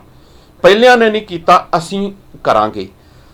ਸੋ ਉਹਦੇ ਪਿੱਛੇ ਜਿਹੜਾ ਰੂਪ ਪਿੱਛੇ ਦਿਖਦਾ ਹੈਗਾ ਕੈਪੀਟਲਿਜ਼ਮ, ਪੂੰਜੀਵਾਦ ਜਿਹੜਾ ਹੈਗਾ, ਉਹ ਪੂੰਜੀਵਾਦ ਜਿਹੜਾ ਹੈਗਾ ਉਹ ਇਹਨਾਂ ਦੋਨਾਂ ਹੀ ਪਾਰਟ ਨੂੰ ਕੰਟਰੋਲ ਕਰ ਰਿਹਾ ਹੈਗਾ। ਸੋ ਪੂੰਜੀਵਾਦ ਕੀ ਕਰਦਾ ਹੈਗਾ ਕਿ ਇਹਨਾਂ ਸਾਰੇ ਰਾਜਨੀਤਿਕ ਲੋਕਾਂ ਨੂੰ ਲੇਪਾ ਪੁੱਚੀ ਕਰਕੇ ਸਾਡੇ ਤੱਕ ਪਹੁੰਚਦਾ ਕਰਦਾ। ਉਹ ਅਲੱਗ-ਅਲੱਗ ਮਾਧਿਅਮ ਰਾਹੀਂ ਪਹੁੰਚਾ ਕਰੇ, ਉਹ ਚਾਹੇ ਜਿਹੜੇ ਨੇ ਉਹ ਇਲੈਕਟ੍ਰੋਨਿਕ ਮੀਡੀਆ ਹੋਵੇ, ਉਹ ਚਾਹੇ ਪ੍ਰੈਸ ਮੀਡੀਆ ਹੋਵੇ, ਉਹ ਚਾਹੇ ਸੋਸ਼ਲ ਮੀਡੀਆ ਹੋਵੇ, ਉਹ ਆਪਣਾ ਇੱਕ ਰੂਪ ਪੇਸ਼ ਕਰਦਾ ਤੇ ਉਹਦੇ ਵਿੱਚ ਪਿੱਛੇ ਉਹ ਆਪਣੀ ਜਿਹਦੇ ਨਾਲ, ਜਿਸ ਸਰਕਾਰ ਦੇ ਨਾਲ, ਜਿਸ ਉਹਨਾਂ ਪੋਲੀਟੀਕਲ ਪਾਰਟੀ ਦੇ ਨਾਲ ਜਾਂ ਪੋਲੀਟੀਕਲ ਬੰਦਿਆਂ ਦੇ ਨਾਲ ਉਹਨਾਂ ਦਾ ਜਿਹੜਾ ਆਪਸੀ ਜਿਹੜੀ ਮਿਊਚੁਅਲ ਅੰਡਰਸਟੈਂਡਿੰਗ ਆ, ਆਪਸੀ ਜਿਹੜੇ ਸਮਝੌਤੇ ਨੇ ਉਹ ਹੋ ਜਾਂਦੇ ਨੇ। ਤੇ ਫਿਰ ਉਸ ਦੇ ਉੱਤੇ ਉਹ ਜਿਹੜਾ ਪੂੰਜੀਵਾਦ ਵਾਲੇ ਬੰਦੇ ਨੇ ਜਾਂ ਪੂੰਜੀਵਾਦ ਵਾਲੇ ਲੋਕ ਨੇ, ਕੈਪੀਟਲਾਈਜ਼ ਜਿਹੜੇ ਲੋਕ ਨੇ, ਉਹ ਸਾਰੇ ਦੇ ਸਾਰੇ ਉਹਦੇ ਉੱਤੇ ਪੈਸਾ ਜਿਹੜਾ ਉਹ ਲਗਾ ਕੇ ਤੇ ਸਾਡੇ ਸਾਹਮਣੇ ਪੇਸ਼ਕਾਰੀ ਕਰ ਦਿੱਤੀ ਜਾਂਦੀ ਆ। ਸਾਡੇ ਦਿਮਾਗਾਂ ਨੂੰ ਕੰਟਰੋਲ ਕਰ ਲਿਆ ਜਾਂਦਾ, ਸਾਡੇ ਦਿਮਾਗਾਂ ਦੇ ਵਿੱਚ ਪਾ ਦਿੱਤਾ ਜਾਂਦਾ ਕਿ ਇਹੀ ਤੁਹਾਡੇ ਮਸੀਹੇ ਨੇ, ਇਹਨਾਂ ਨੇ ਤੁਹਾਡਾ ਬੇੜਾ ਪਾਰ ਕਰਨਾ, ਇਹੀ ਤੁਹਾਡੇ ਜੀਵਨ ਨੂੰ ਉੱਚਾ ਚੱਕ ਸਕਦੇ ਨੇ, ਇਹੀ ਤੁਹਾਡੇ ਸਾਰਾ ਕੁਝ ਨੇ। ਉਹਦੇ ਵਿੱਚ ਫਿਰ ਬਾਕੀ ਵੀ ਅਸੀਂ ਉਹਦੇ 'ਚ ਧਾਰਮਿਕ ਪੱਖ ਵੀ ਪਿੱਛੇ ਛੱਡ ਦਿੰਦੇ ਆ, ਉਹਦੇ ਵਿੱਚ ਅਸੀਂ ਹਿਊਮਨ ਵੈਲਿਊਜ਼ ਵੀ ਪਿੱਛੇ ਛੱਡ ਦਿੰਦੇ ਹੈਗੇ ਆ। ਤੇ ਸਾਨੂੰ ਇਦਾਂ ਲੱਗਣ ਲੱਗ ਪੈਂਦਾ ਕਿ ਆਹ ਨੁਮਾਇੰਦਾ ਸਾਡੀ ਜਿਹੜੀ ਆ ਨਾ ਇਸ ਵਾਰ ਇਸ ਤਰ੍ਹਾਂ ਦੀ ਨੁਮਾਇੰਦਗੀ ਕਰੇਗਾ ਕਿ ਸਾਡਾ ਜਿਹੜਾ ਜੀਵਨ ਆ ਉਹ ਥੋੜਾ ਸੌਖਾ, ਉਹਦੇ ਸਾਹ ਸੌਖੇ ਹੋ ਜਾਣਗੇ, ਉਹਦੇ ਵਿੱਚ ਸਹੂਲਤਾਂ ਪ੍ਰਾਪਤ ਹੋ ਜਾਣਗੀਆਂ। ਇੱਕ ਅਜਿਹਾ ਸੁਪਨਾ ਜਿਹੜਾ ਹਮੇਸ਼ਾ ਹੀ ਸੁਪਨਾ ਹੀ ਬਣ ਕੇ ਰਹਿ ਗਿਆ, ਉਹ ਦਿਖਾਉਣ ਦੀ ਜਿਹੜੀ ਕੋਸ਼ਿਸ਼ ਸਾਡੇ ਤੱਕ ਕੀਤੀ ਜਾਂਦੀ ਆ। ਸੋ ਇਹ ਸਾਰਾ ਕੁਝ ਸਾਡੇ ਸਾਹਮਣੇ ਪੇਸ਼ਕਾਰੀ ਜਿਹੜੀ ਹੁੰਦੀ ਹੈਗੀ ਆ। ਸੋ ਅੱਜ ਸਾਡੇ ਸਾਹਮਣੇ ਇੱਕ ਸਵਾਲ ਹੋਰ ਪੈਦਾ ਹੁੰਦਾ ਕਿ ਜਿਹੜੇ ਇਹ ਡੈਮੋਕ੍ਰੇਸੀ ਦੇ ਨਾਮ ਦੇ ਉੱਤੇ ਸਾਡੇ ਕੋਲ ਜਿੰਨੀਆਂ ਵੀ ਇਹ ਸਟੇਟ ਬਿਲਡ ਹੋਈਆਂ, ਜਿੰਨੀਆਂ ਵੀ ਇਹ ਸਟੇਟ ਬਣੀਆਂ, ਇਹ ਡੈਮੋਕ੍ਰੇਸੀ ਦੇ ਵਿੱਚ ਇਹ ਬਣੀਆਂ ਕਿਸ ਤਰ੍ਹਾਂ ਦੇ ਨਾਲ? ਸਵਾਲ ਇਹ ਵੀ ਪੈਦਾ ਹੋ ਜਾਂਦਾ ਕਿ ਇਹ ਬਣੀਆਂ ਕਿਸ ਤਰ੍ਹਾਂ ਦੇ ਨਾਲ, ਕਿਉਂਕਿ ਕਿਸੇ ਚੀਜ਼ ਦੀ ਨੀਂਹ ਜਿਹੜੀ ਆ ਉਹ ਕਿੱਦਾਂ ਰੱਖੀ ਗਈ ਆ ਤੇ ਉਹਦੇ ਉੱਤੇ ਬਿਲਡਿੰਗ ਕਿੱਦਾਂ ਦੀ ਖੜੀ ਹੋਏਗੀ, ਉਹ ਨੀਂਹ ਦੇ ਉੱਤੇ ਹੀ ਸਾਰਾ ਕੁਝ ਨਿਰਭਰ ਕਰਦਾ ਹੁੰਦਾ। ਉਹਦੇ 'ਚ ਉਹਦੀ ਪ੍ਰਕਿਰਤੀ, ਉਹਦਾ ਸਾਰਾ ਕੁਝ ਜਿਹੜਾ ਹੈ, ਫਾਊਂਡੇਸ਼ਨ ਜਿਹੜੀ ਆ ਉਹਦੇ ਵਿੱਚ ਸਾਰਾ ਕੁਝ ਉਹਦਾ ਲੁਕਿਆ ਹੋਇਆ। ਜਿਸ ਤਰ੍ਹਾਂ ਦੀ ਤੁਹਾਡੀ ਫਾਊਂਡੇਸ਼ਨ ਹੋਏਗੀ, ਇੱਕ ਬੱਚੇ ਦੀ ਫਾਊਂਡੇਸ਼ਨ ਜਿੱਦਾਂ ਦੀ ਤੁਸੀਂ ਪੈਦਾ ਕਰਦੇ ਹੋਗੇ ਜਾਂ ਜਿੱਦਾਂ ਦਾ ਬੱਚੇ ਨੂੰ ਬਣਾਓਗੇ, ਉਹ ਬੱਚੇ ਦੀ ਜਿਸ ਤਰ੍ਹਾਂ ਦੀ ਫਾਊਂਡੇਸ਼ਨ ਹੋਏਗੀ ਉਹਦੀਆਂ ਵੈਲਿਊਜ਼ ਵਿੱਚੋਂ ਨਿਕਲਣਗੀਆਂ ਨਹੀਂ। ਚਾਹੇ ਸਮਾਜ ਦੇ ਵਿੱਚ ਤੁਸੀਂ ਉਸ ਨੂੰ ਜਿਸ ਤਰ੍ਹਾਂ ਦਾ ਮਰਜ਼ੀ ਉਹਦੇ ਕੋਲ ਉਹ ਚੀਜ਼ ਆ ਜਾਵੇ, ਕੁਝ ਸਮੇਂ ਲਈ ਉਹਦੇ ਤੇ ਪ੍ਰਭਾਵ ਹੋ ਸਕੇਗਾ, ਲੇਕਿਨ ਉਹਦੀ ਫਾਊਂਡੇਸ਼ਨ ਕਦੀ ਖਤਮ ਨਹੀਂ ਹੋਏਗੀ, ਉਹਦੀ ਨੀਂਹ ਕਦੀ ਖਤਮ ਨਹੀਂ ਹੋਏਗੀ। ਸੋ ਇਹਨਾਂ ਨੇ ਇਹ ਜਿਹੜੀ ਸਾਡੇ ਸਾਹਮਣੇ ਡੈਮੋਕ੍ਰੇਸੀ ਦੀ ਨਕਸ਼ਾ ਪੇਸ਼ ਕੀਤਾ ਗਿਆ, ਤਸਵੀਰ ਪੇਸ਼ ਕੀਤੀ ਗਈ, ਇਹ ਸਾਰੀਆਂ ਜਿਹੜੀਆਂ ਡੈਮੋਕ੍ਰੇਟਿਕ ਸਟੇਟਸ ਨੇ, ਵਿੱਚੇ ਅਮਰੀਕਾ, ਵਿੱਚੇ ਮੈਂ ਕੈਨੇਡਾ ਦੀ ਗੱਲ ਕਰਾਂਗਾ, ਤੇ ਇੰਡੀਆ ਤੁਹਾਡੇ ਸਾਹਮਣੇ ਆ ਹੁਣ ਤੱਕ ਉੱਥੇ ਕੀ ਚੱਲ ਰਿਹਾ, ਤੇ ਬਹੁਤ ਸਾਰੀਆਂ ਹੋਰ ਸਟੇਟਸ ਤੁਹਾਨੂੰ ਨਜ਼ਰ ਆ ਜਾਣਗੀਆਂ ਜਿਹਨਾਂ ਦੇ ਵਿੱਚ ਉਹਨਾਂ ਲੋਕਾਂ ਨਾਲ ਕੀ ਬਣਿਆ, ਉਹ ਲੋਕਾਂ ਨੇ ਇਹਨਾਂ ਦਾ ਕੀ ਵਿਗਾੜਿਆ, ਜਿਹੜੇ ਲੋਕ ਉਹ ਜਿਹੜੇ ਉੱਥੋਂ ਦੇ ਮੂਲ ਨਿਵਾਸੀ ਸੀ। ਕੈਨੇਡਾ ਦੇ ਵਿੱਚ ਕੀ ਬਣਿਆ ਜੇ ਆਪਾਂ ਦੇਖਣਾ ਹੋਵੇ, ਆਪਾਂ ਕੈਨੇਡਾ ਨੂੰ ਜਿਹੜਾ ਹੈ ਉਹ ਬਹੁਤ ਅੱਜ ਦੀ ਡੇਟ ਦੇ ਵਿੱਚ ਇੱਕ ਵੈਲਫੇਅਰ ਸਟੇਟ ਦੀ ਤਰ੍ਹਾਂ ਦੇ ਨਾਲ ਵਧੀਆ ਮੰਨਦੇ ਹੈਗੇ ਆ।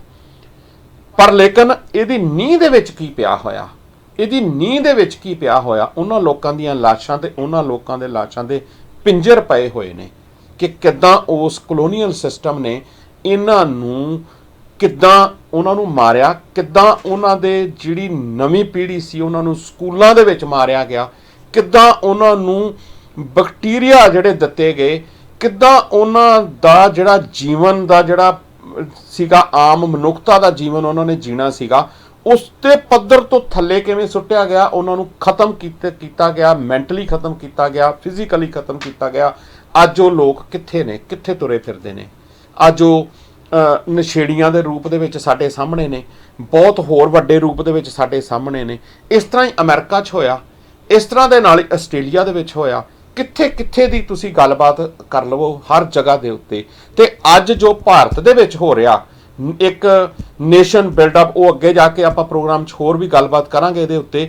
ਸੋ ਨੇਸ਼ਨ ਬਿਲਡਅਪ ਦਾ ਜਿਹੜਾ ਕਨਸੈਪਟ ਲੈ ਕੇ ਆਂਦਾ ਗਿਆ ਕਿ ਨੇਸ਼ਨ ਕਿਵੇਂ ਬਿਲਡ ਕਰਨਾ ਹੈਗਾ।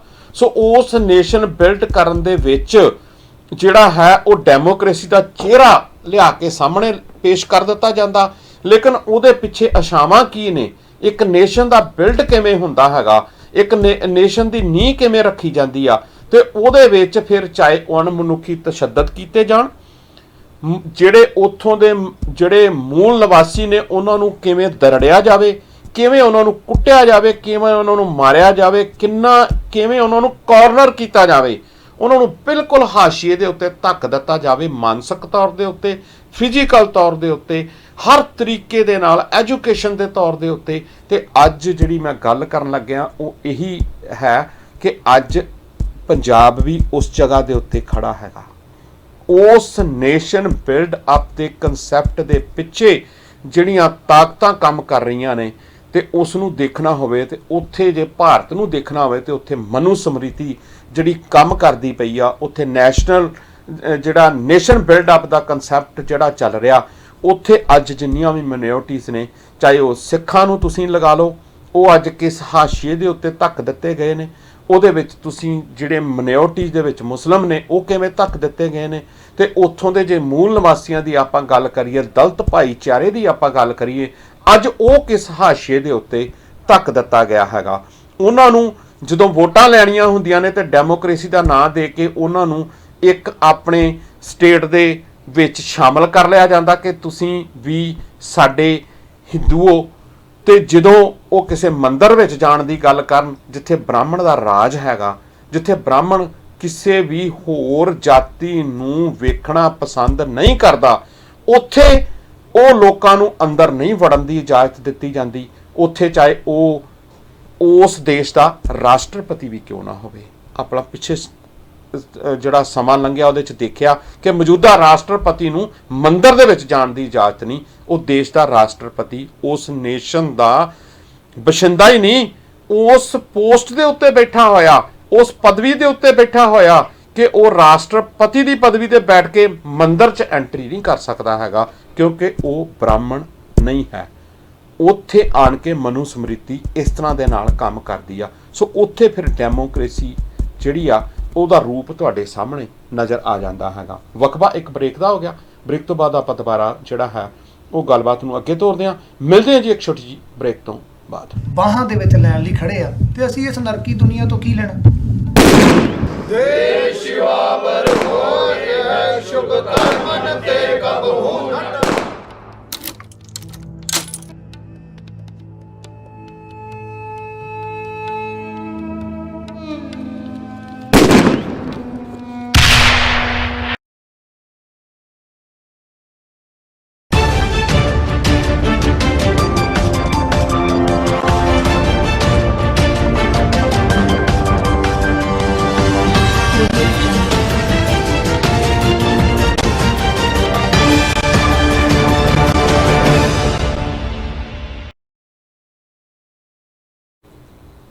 ਬ੍ਰੇਕ ਤੋਂ ਬਾਅਦ ਦਰਸ਼ਕੋ ਸਵਾਗਤ ਹੈ ਪ੍ਰੋਗਰਾਮ ਚੱਲ ਰਿਹਾ ਜੀ ਖੁੱਲ੍ਹਾ ਸੱਦਾ। ਉਮੀਦ ਕਰਦਾ ਕਿ ਇਹ ਪ੍ਰੋਗਰਾਮ ਤੁਹਾਨੂੰ ਪਸੰਦ ਆ ਰਿਹਾ ਹੋਵੇਗਾ। ਪ੍ਰੋਗਰਾਮ ਤੁਹਾਨੂੰ ਵਧੀਆ ਲੱਗਦਾ, ਗੱਲਾਂ ਬਾਤਾਂ ਚੰਗੀਆਂ ਲੱਗਦੀਆਂ ਨੇ, ਇਸ ਪ੍ਰੋਗਰਾਮ ਨੂੰ ਲਾਈਕ ਔਰ ਸ਼ੇਅਰ ਜ਼ਰੂਰ ਕਰ ਦਿਓ ਕਿਰਪਾ ਕਰਕੇ, ਕਿਉਂਕਿ ਆਪਾਂ ਗੱਲਾਂ ਦਾ ਆਦਾਨ ਪ੍ਰਦਾਨ ਇਸ ਤਰ੍ਹਾਂ ਦੇ ਨਾਲ ਕਰਨ ਦੀ ਕੋਸ਼ਿਸ਼ ਕਰਦੇ ਹੈਗੇ ਆ ਕਿ ਅਸੀਂ ਕੱਲੀਆਂ ਖਬਰਾਂ ਸੁਣਾ ਕੇ ਜਾਣ ਵਾਲਿਆਂ ਵਿੱਚੋਂ ਨਹੀਂ ਹੈਗੇ। ਅਸੀਂ ਬਿਹਾਈਂਡ ਦਾ ਕਰਟਨ ਅਸਲੀ ਤਸਵੀਰ ਨੂੰ ਪੇਸ਼ ਕਰਨ ਦੀ ਜਿਹੜੀ ਹੈ ਉਹ ਕੋਸ਼ਿਸ਼ ਤੁਹਾਡੇ ਅੱਗੇ ਕਰਦੇ ਹੈਗੇ ਆ। ਬਹੁਤ ਮਿਹਨਤ ਲੱਗਦੀ ਆ ਇਸ ਪ੍ਰੋਗਰਾਮ ਨੂੰ ਤਿਆਰ ਕਰਨ ਵਾਸਤੇ। ਸੋ ਸਾਡੀ ਕੋਸ਼ਿਸ਼ ਆ ਕਿ ਵੱਧ ਤੋਂ ਵੱਧ ਲੋਕਾਂ ਤੱਕ ਅਜਿਹੀਆਂ ਗੱਲਾਂ ਪਹੁੰਚਦੀਆਂ ਹੋਣ, ਕਿਉਂਕਿ ਅੱਜ ਜਿਹੜਾ ਸਮਾਂ ਚੱਲ ਰਿਹਾ ਹੈਗਾ ਉਹ ਇਹ ਸਿਰਫ ਕੱਲਾ ਇਹ ਚੱਲ ਰਿਹਾ ਹੈਗਾ ਕਿ ਸਾਡੇ ਤੱਕ ਕੱਲੀ ਇਨਫੋਰਮੇਸ਼ਨ ਜਾਣਕਾਰੀ ਜਿਹੜੀ ਆ ਉਹ ਪਹੁੰਚਦੀ ਹੁੰਦੀ ਹੈਗੀ ਆ। ਸੋ ਜਾਣਕਾਰੀ ਹੋਣੀ ਜ਼ਰੂਰੀ ਆ, ਪਰ ਜਾਣਕਾਰੀ ਸਾਡਾ ਜਿਹੜਾ ਹੈ ਉਹ ਨਿਸ਼ਾਨਾ ਨਹੀਂ ਹੈਗਾ। ਜਾਣਕਾਰੀ ਤੋਂ ਬਾਅਦ ਉਸ ਚੀਜ਼ ਨੂੰ ਸਮਝਣਾ ਤੇ ਚੱਲ ਰਹੇ ਸਾਰੇ ਜਿਹੜੀ ਪ੍ਰਕਿਰਿਆ ਉਹਦੇ ਵਿੱਚ ਸ਼ਮੂਲੀਅਤ ਕਰਨੀ ਜਿਹੜੀ ਆ ਉਹ ਜ਼ਰੂਰੀ ਹੈਗੀ ਆ। ਜਾਣਕਾਰੀ ਗਲਤ ਵੀ ਹੋ ਸਕਦੀ ਆ, ਜਾਣਕਾਰੀ ਅਧੂਰੀ ਵੀ ਹੋ ਸਕਦੀ ਆ, ਜਾਣਕਾਰੀ ਦਾ ਵਿਗੜਿਆ ਰੂਪ ਵੀ ਸਾਡੇ ਤੱਕ ਪਹੁੰਚਦਾ ਹੋ ਸਕਦਾ ਹੈਗਾ। ਸੋ ਜਾਣਕਾਰੀ ਜਿਹੜੀ ਹੈ ਉਹ ਕੱਲੀ ਹੋਣਾ ਸਾਨੂੰ ਪੂਰਨਤਾ ਵੱਲ ਨਹੀਂ ਲਿਜਾਂਦੀ ਹੈਗੀ। ਸੋ ਇਸ ਕਰਕੇ ਸਾਡਾ ਮਕਸਦ ਹਮੇਸ਼ਾ ਇਹ ਹੁੰਦਾ ਕਿ ਅਸੀਂ ਵੱਧ ਤੋਂ ਵੱਧ ਉਹ ਚੀਜ਼ ਦੀ ਪੇਸ਼ਕਾਰੀ ਤੁਹਾਡੇ ਨਾਲ ਕਰ ਸਕੀਏ। ਪ੍ਰੋਗਰਾਮ ਹੋਰ ਵੀ ਤਰੀਕੇ ਨਾਲ ਕੀਤਾ ਜਾ ਸਕਦਾ, ਖਬਰਾਂ ਸੁਣਾ ਕੇ ਇੱਕ 2 4 5 ਮਿੰਟ ਦੀਆਂ ਜਿਹੜੀਆਂ ਨੇ ਉਹ ਕਰਕੇ ਤੇ ਪ੍ਰੋਗਰਾਮ ਦਾ ਜਿਹੜਾ 35-40 ਮਿੰਟ ਦਾ ਸਮਾਂ ਉਹਨੂੰ ਜਿਹੜਾ ਹੈ ਇਸ ਤਰ੍ਹਾਂ ਦੇ ਨਾਲ ਵੀ ਗੁਜ਼ਾਰਿਆ ਜਾ ਸਕਦਾ ਹੈਗਾ। ਉਹਦੇ ਤੇ ਕਈ ਵਾਰੀ ਵਿਊ ਜਿਹੜੇ ਨੇ ਉਹ ਲੋਕਾਂ ਦੇ ਜ਼ਿਆਦਾ ਆ ਸਕਦੇ ਨੇ, ਮੈਂ ਮੰਨਦਾ ਉਸ ਚੀਜ਼ ਨੂੰ, ਪਰ ਜੇ ਸਹੀ ਆਪਾਂ ਆਪਣਾ ਕੋਈ ਸਮਾਂ ਜਿਹੜਾ ਹੈ ਉਹ ਸਹੀ ਚੰਗੇ ਲੇਖੇ ਲਾਉਣਾ, ਆਪਣੀ ਕੌਮ ਦੇ, ਆਪਣੇ ਖਿੱਤੇ ਦੇ, ਆਪਣੇ ਪੰਜਾਬ ਸਟੇਟ ਦੇ ਖਿੱਤੇ ਦੇ ਹਿੱਸੇ ਲਾਉਣਾ, ਤੇ ਫਿਰ ਸਾਨੂੰ ਮਿਹਨਤ ਵੀ ਕਰਨੀ ਪਊਗੀ, ਫਿਰ ਸਾਨੂੰ ਸੋਚਣਾ ਵੀ ਪਊਗਾ, ਫਿਰ ਸਾਨੂੰ ਥੋੜਾ ਜਿਹਾ ਇਹਨੂੰ ਖੰਗਾਲਣਾ ਵੀ ਪਏਗਾ ਤੇ ਅਸਲੀ ਤਸਵੀਰ ਨੂੰ ਪੇਸ਼ ਵੀ ਕਰਨਾ ਪਏਗਾ। ਸੋ ਆਓ ਆਪਾਂ ਅਖੀਰਲੇ ਜਿਹੜੇ ਪ੍ਰੋਗਰਾਮ ਦੇ ਕੁਝ ਮਿੰਟ ਹੋਣਗੇ ਉਹਦੇ ਵਿੱਚ ਆਪਾਂ ਪ੍ਰੋਗਰਾਮ ਦੇ ਵਿੱਚ ਜਿਹੜੀ ਗੱਲਬਾਤ ਆ ਅੱਗੇ ਤੁਰਦੇ ਹੋਏ ਗੱਲਬਾਤ ਕਰੀਏ। ਕਿ ਮੈਂ ਜਾਣ ਤੋਂ ਪਹਿਲਾਂ ਇਹ ਗੱਲਬਾਤ ਕਰ ਰਿਹਾ ਸੀਗਾ ਕਿ ਜਿਹੜਾ ਡੈਮੋਕ੍ਰੇਸੀ ਦਾ ਅਸਲ 'ਚ ਜਿਹੜਾ ਡਰਾਉਣਾ ਚਿਹਰਾ ਤੇ ਜਿਸ ਦੇ ਉੱਤੇ ਇਹ ਸਟੇਟਾਂ ਬਣ ਕੇ ਅੱਜ ਸਾਡੇ ਸਾਹਮਣੇ ਸਾਡੇ ਰੂਪ ਦੇ ਵਿੱਚ ਖੜੀਆਂ ਨੇ, ਤੇ ਅਸੀਂ ਬੜੇ ਮਾਣ ਨਾਲ ਇਹ ਕਹਿੰਦੇ ਹੈਗੇ ਕਿ ਸਰਕਾਰਾਂ ਨੂੰ ਚੁਣ ਕੇ ਅਸੀਂ ਪਹੁੰਚਦਾ ਕਰਦੇ ਹਾਂ ਤੇ ਸਰਕਾਰਾਂ ਨੂੰ ਅਸੀਂ ਚੁਣਨ ਦੀ ਤਾਕਤ ਰੱਖਦੇ ਹਾਂ, ਸਰਕਾਰਾਂ ਨੂੰ ਅਸੀਂ ਡੇਗਣ ਦੀ ਤਾਕਤ ਰੱਖਦੇ ਹਾਂ, ਤੇ ਉਹਨਾਂ ਵਰਗੀਆਂ ਹੀ ਸਰਕਾਰਾਂ ਫੇਰ ਬਣਾਉਣ ਦੀ ਅਸੀਂ ਤਾਕਤ ਜਿਹੜੀ ਆ ਉਹ ਰੱਖਦੇ ਹੈਗੇ ਆ। ਪਰ ਇਹਦੇ ਪਿੱਛੇ ਜਿਹੜਾ ਛੁਪਿਆ ਹੋਇਆ ਸੱਚ ਹੈ ਉਹਨੂੰ ਅਸੀਂ ਸਮਝਣ ਤੋਂ ਇਨਕਾਰੀ ਹਾਂ, ਜਾਂ ਅਸੀਂ ਉਸ ਤੱਕ ਅਪਰੋਚ ਕਰਨ ਤੋਂ ਜਿਹੜਾ ਉਹ ਡਰਦੇ ਹਾਂ, ਜਾਂ ਅਸੀਂ ਉਸ ਅਪਰੋਚ ਤੋਂ ਜਿਹੜਾ ਹੈ ਉਹ ਪਾਸਾ ਵੱਟ ਲੈਨੇ ਹੈਗੇ ਆ। ਸੋ ਸਾਨੂੰ ਉਸ ਪਾਸੇ ਤੱਕ ਜਾਣਾ ਪਏਗਾ, ਸਾਨੂੰ ਉਹਦੇ ਅੰਦਰ ਐਂਟਰ ਕਰਨਾ ਪਏਗਾ, ਸਾਨੂੰ ਉਹਦੇ ਅੰਦਰ ਵੜਨਾ ਪਏਗਾ, ਤਾਂ ਸਾਨੂੰ ਇਹ ਸਾਰੀ ਜੀਓਪੋਲਿਟਿਕਸ ਵੀ ਸਮਝ ਆਏਗੀ ਤੇ ਸਾਡਾ ਆਪਣਾ ਜਿਹੜਾ ਖਿੱਤਾ ਉਹ ਕਿੱਦਾਂ ਦਾ ਹੋਣਾ ਚਾਹੀਦਾ, ਉਹਦਾ ਸਟਰਕਚਰ ਕਿੱਦਾਂ ਦਾ ਹੋਣਾ ਚਾਹੀਦਾ, ਕਿੱਦਾਂ ਦੀ ਉਹਦੀ ਪੋਲੀਟੀਕਲ ਜਿਹੜਾ ਹੀ ਹੈਗੀ ਆ ਸੋਚ ਹੋਣੀ ਚਾਹੀਦੀ ਆ, ਉਹ ਸਾਡੇ ਸਾਹਮਣੇ ਜਿਹੜੀ ਆ ਉਹ ਪ੍ਰਗਟ ਜਿਹੜੀ ਆ ਹੋ ਜਾਏਗੀ। ਸੋ ਸਵਾਲ ਇਹੀ ਪੈਦਾ ਹੁੰਦਾ ਕਿ ਫਿਰ ਅਸੀਂ ਕਿੱਥੇ ਖੜੇ ਆ।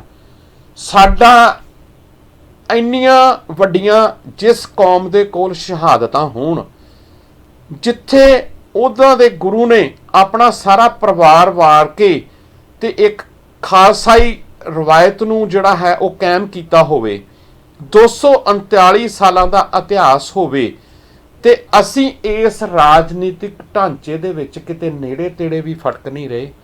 ਆਪਣੀ ਉਸ ਵਿਲੱਖਣਤਾ ਨੂੰ ਦੁਨੀਆ ਨੂੰ ਦਿਖਾਉਣ ਦੇ ਵਿੱਚ, ਉਸ ਮਾਡਲ ਨੂੰ ਦਿਖਾਉਣ ਦੇ ਵਿੱਚ, ਉਸ ਸਟਰਕਚਰ ਨੂੰ ਦਿਖਾਉਣ ਦੇ ਵਿੱਚ ਅਸੀਂ ਨਾ ਕਾਮਯਾਬ ਜਿਹੜਾ ਹੈ ਉਹ ਕਿਉਂ ਦੇਖ ਰਹੇ ਹੈਗੇ ਆ, ਜਿਹਦੇ ਵਿੱਚ ਇੰਨੀਆਂ ਸਾਰੀਆਂ ਗੁਣ ਹੋਣ, ਇੰਨਾ ਸਾਰਾ ਕੁਝ ਸਾਡੇ ਕੋਲ ਪਿਆ ਹੋਵੇ ਤੇ ਅਸੀਂ ਦੁਨੀਆ ਦੇ ਹਰ ਕੋਨੇ 'ਚ ਵੀ ਬੈਠੇ ਹੋਈਏ, ਲੇਕਿਨ ਸਾਡਾ ਪ੍ਰਭਾਵ ਉਸ ਤਰ੍ਹਾਂ ਦੇ ਨਾਲ ਨਹੀਂ ਪੈ ਰਿਹਾ, ਜਾਂ ਉਸ ਤਰ੍ਹਾਂ ਦਾ ਪ੍ਰਭਾਵ ਜਿਹੜਾ ਸਾਨੂੰ ਨਜ਼ਰ ਨਹੀਂ ਆ ਰਿਹਾ, ਜਿਹਦੇ ਵਿੱਚ ਅਸੀਂ ਲੰਬੀਆਂ ਲੜਾਈਆਂ ਜਿਹੜੀਆਂ ਨੇ ਆਪਣੀ ਰਾਜ ਸੱਤਾ ਨੂੰ ਪ੍ਰਾਪਤ ਕਰਨ ਵਾਸਤੇ ਲੜੀਆਂ, ਜਿਹਦੇ ਵਿੱਚ ਲੱਖਾਂ ਲੋਕਾਂ ਦਾ ਖੂਨ ਬਹਾਇਆ ਗਿਆ।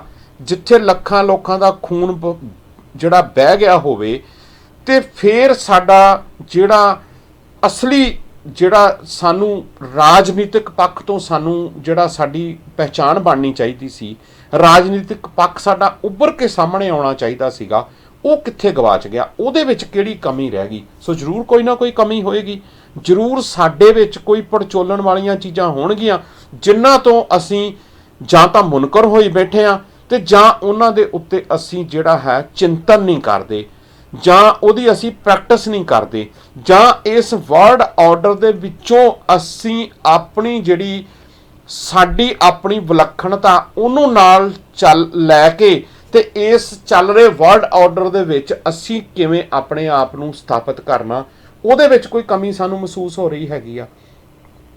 ਸੋ ਜਿਹੜੀਆਂ ਕੌਮਾਂ ਸਮੇਂ ਅਨੁਸਾਰ ਆਪਣੇ ਰੂਪ ਨੂੰ ਜਿਹੜਾ ਹੈ, ਰੂਪ ਦਾ ਮਤਲਬ ਕਿ ਆਪਣੇ ਆਪ ਨੂੰ ਬਦਲ ਕੇ ਤੇ ਆਪਣੇ ਆਪ ਨੂੰ ਆਪਣੀਆਂ ਜਿਹੜੀਆਂ ਅਸਲੀ ਰਵਾਇਤਾਂ ਨੇ ਉਹਨਾਂ ਨੂੰ ਨਾ ਛੱਡ ਕੇ ਪੇਸ਼ ਨਾ ਕਰ ਸਕੇ ਤੇ ਉਹਨਾਂ ਕੌਮਾਂ ਦਾ, ਉਸ ਖਿੱਤੇ ਦਾ ਜਿਹੜਾ ਪਤਨ ਹੈ ਉਹ ਹੋਣਾ ਸ਼ੁਰੂ ਹੋ ਜਾਂਦਾ, ਇਹਦੇ 'ਚ ਕੋਈ ਸ਼ੱਕ ਨਹੀਂ ਹੈਗਾ।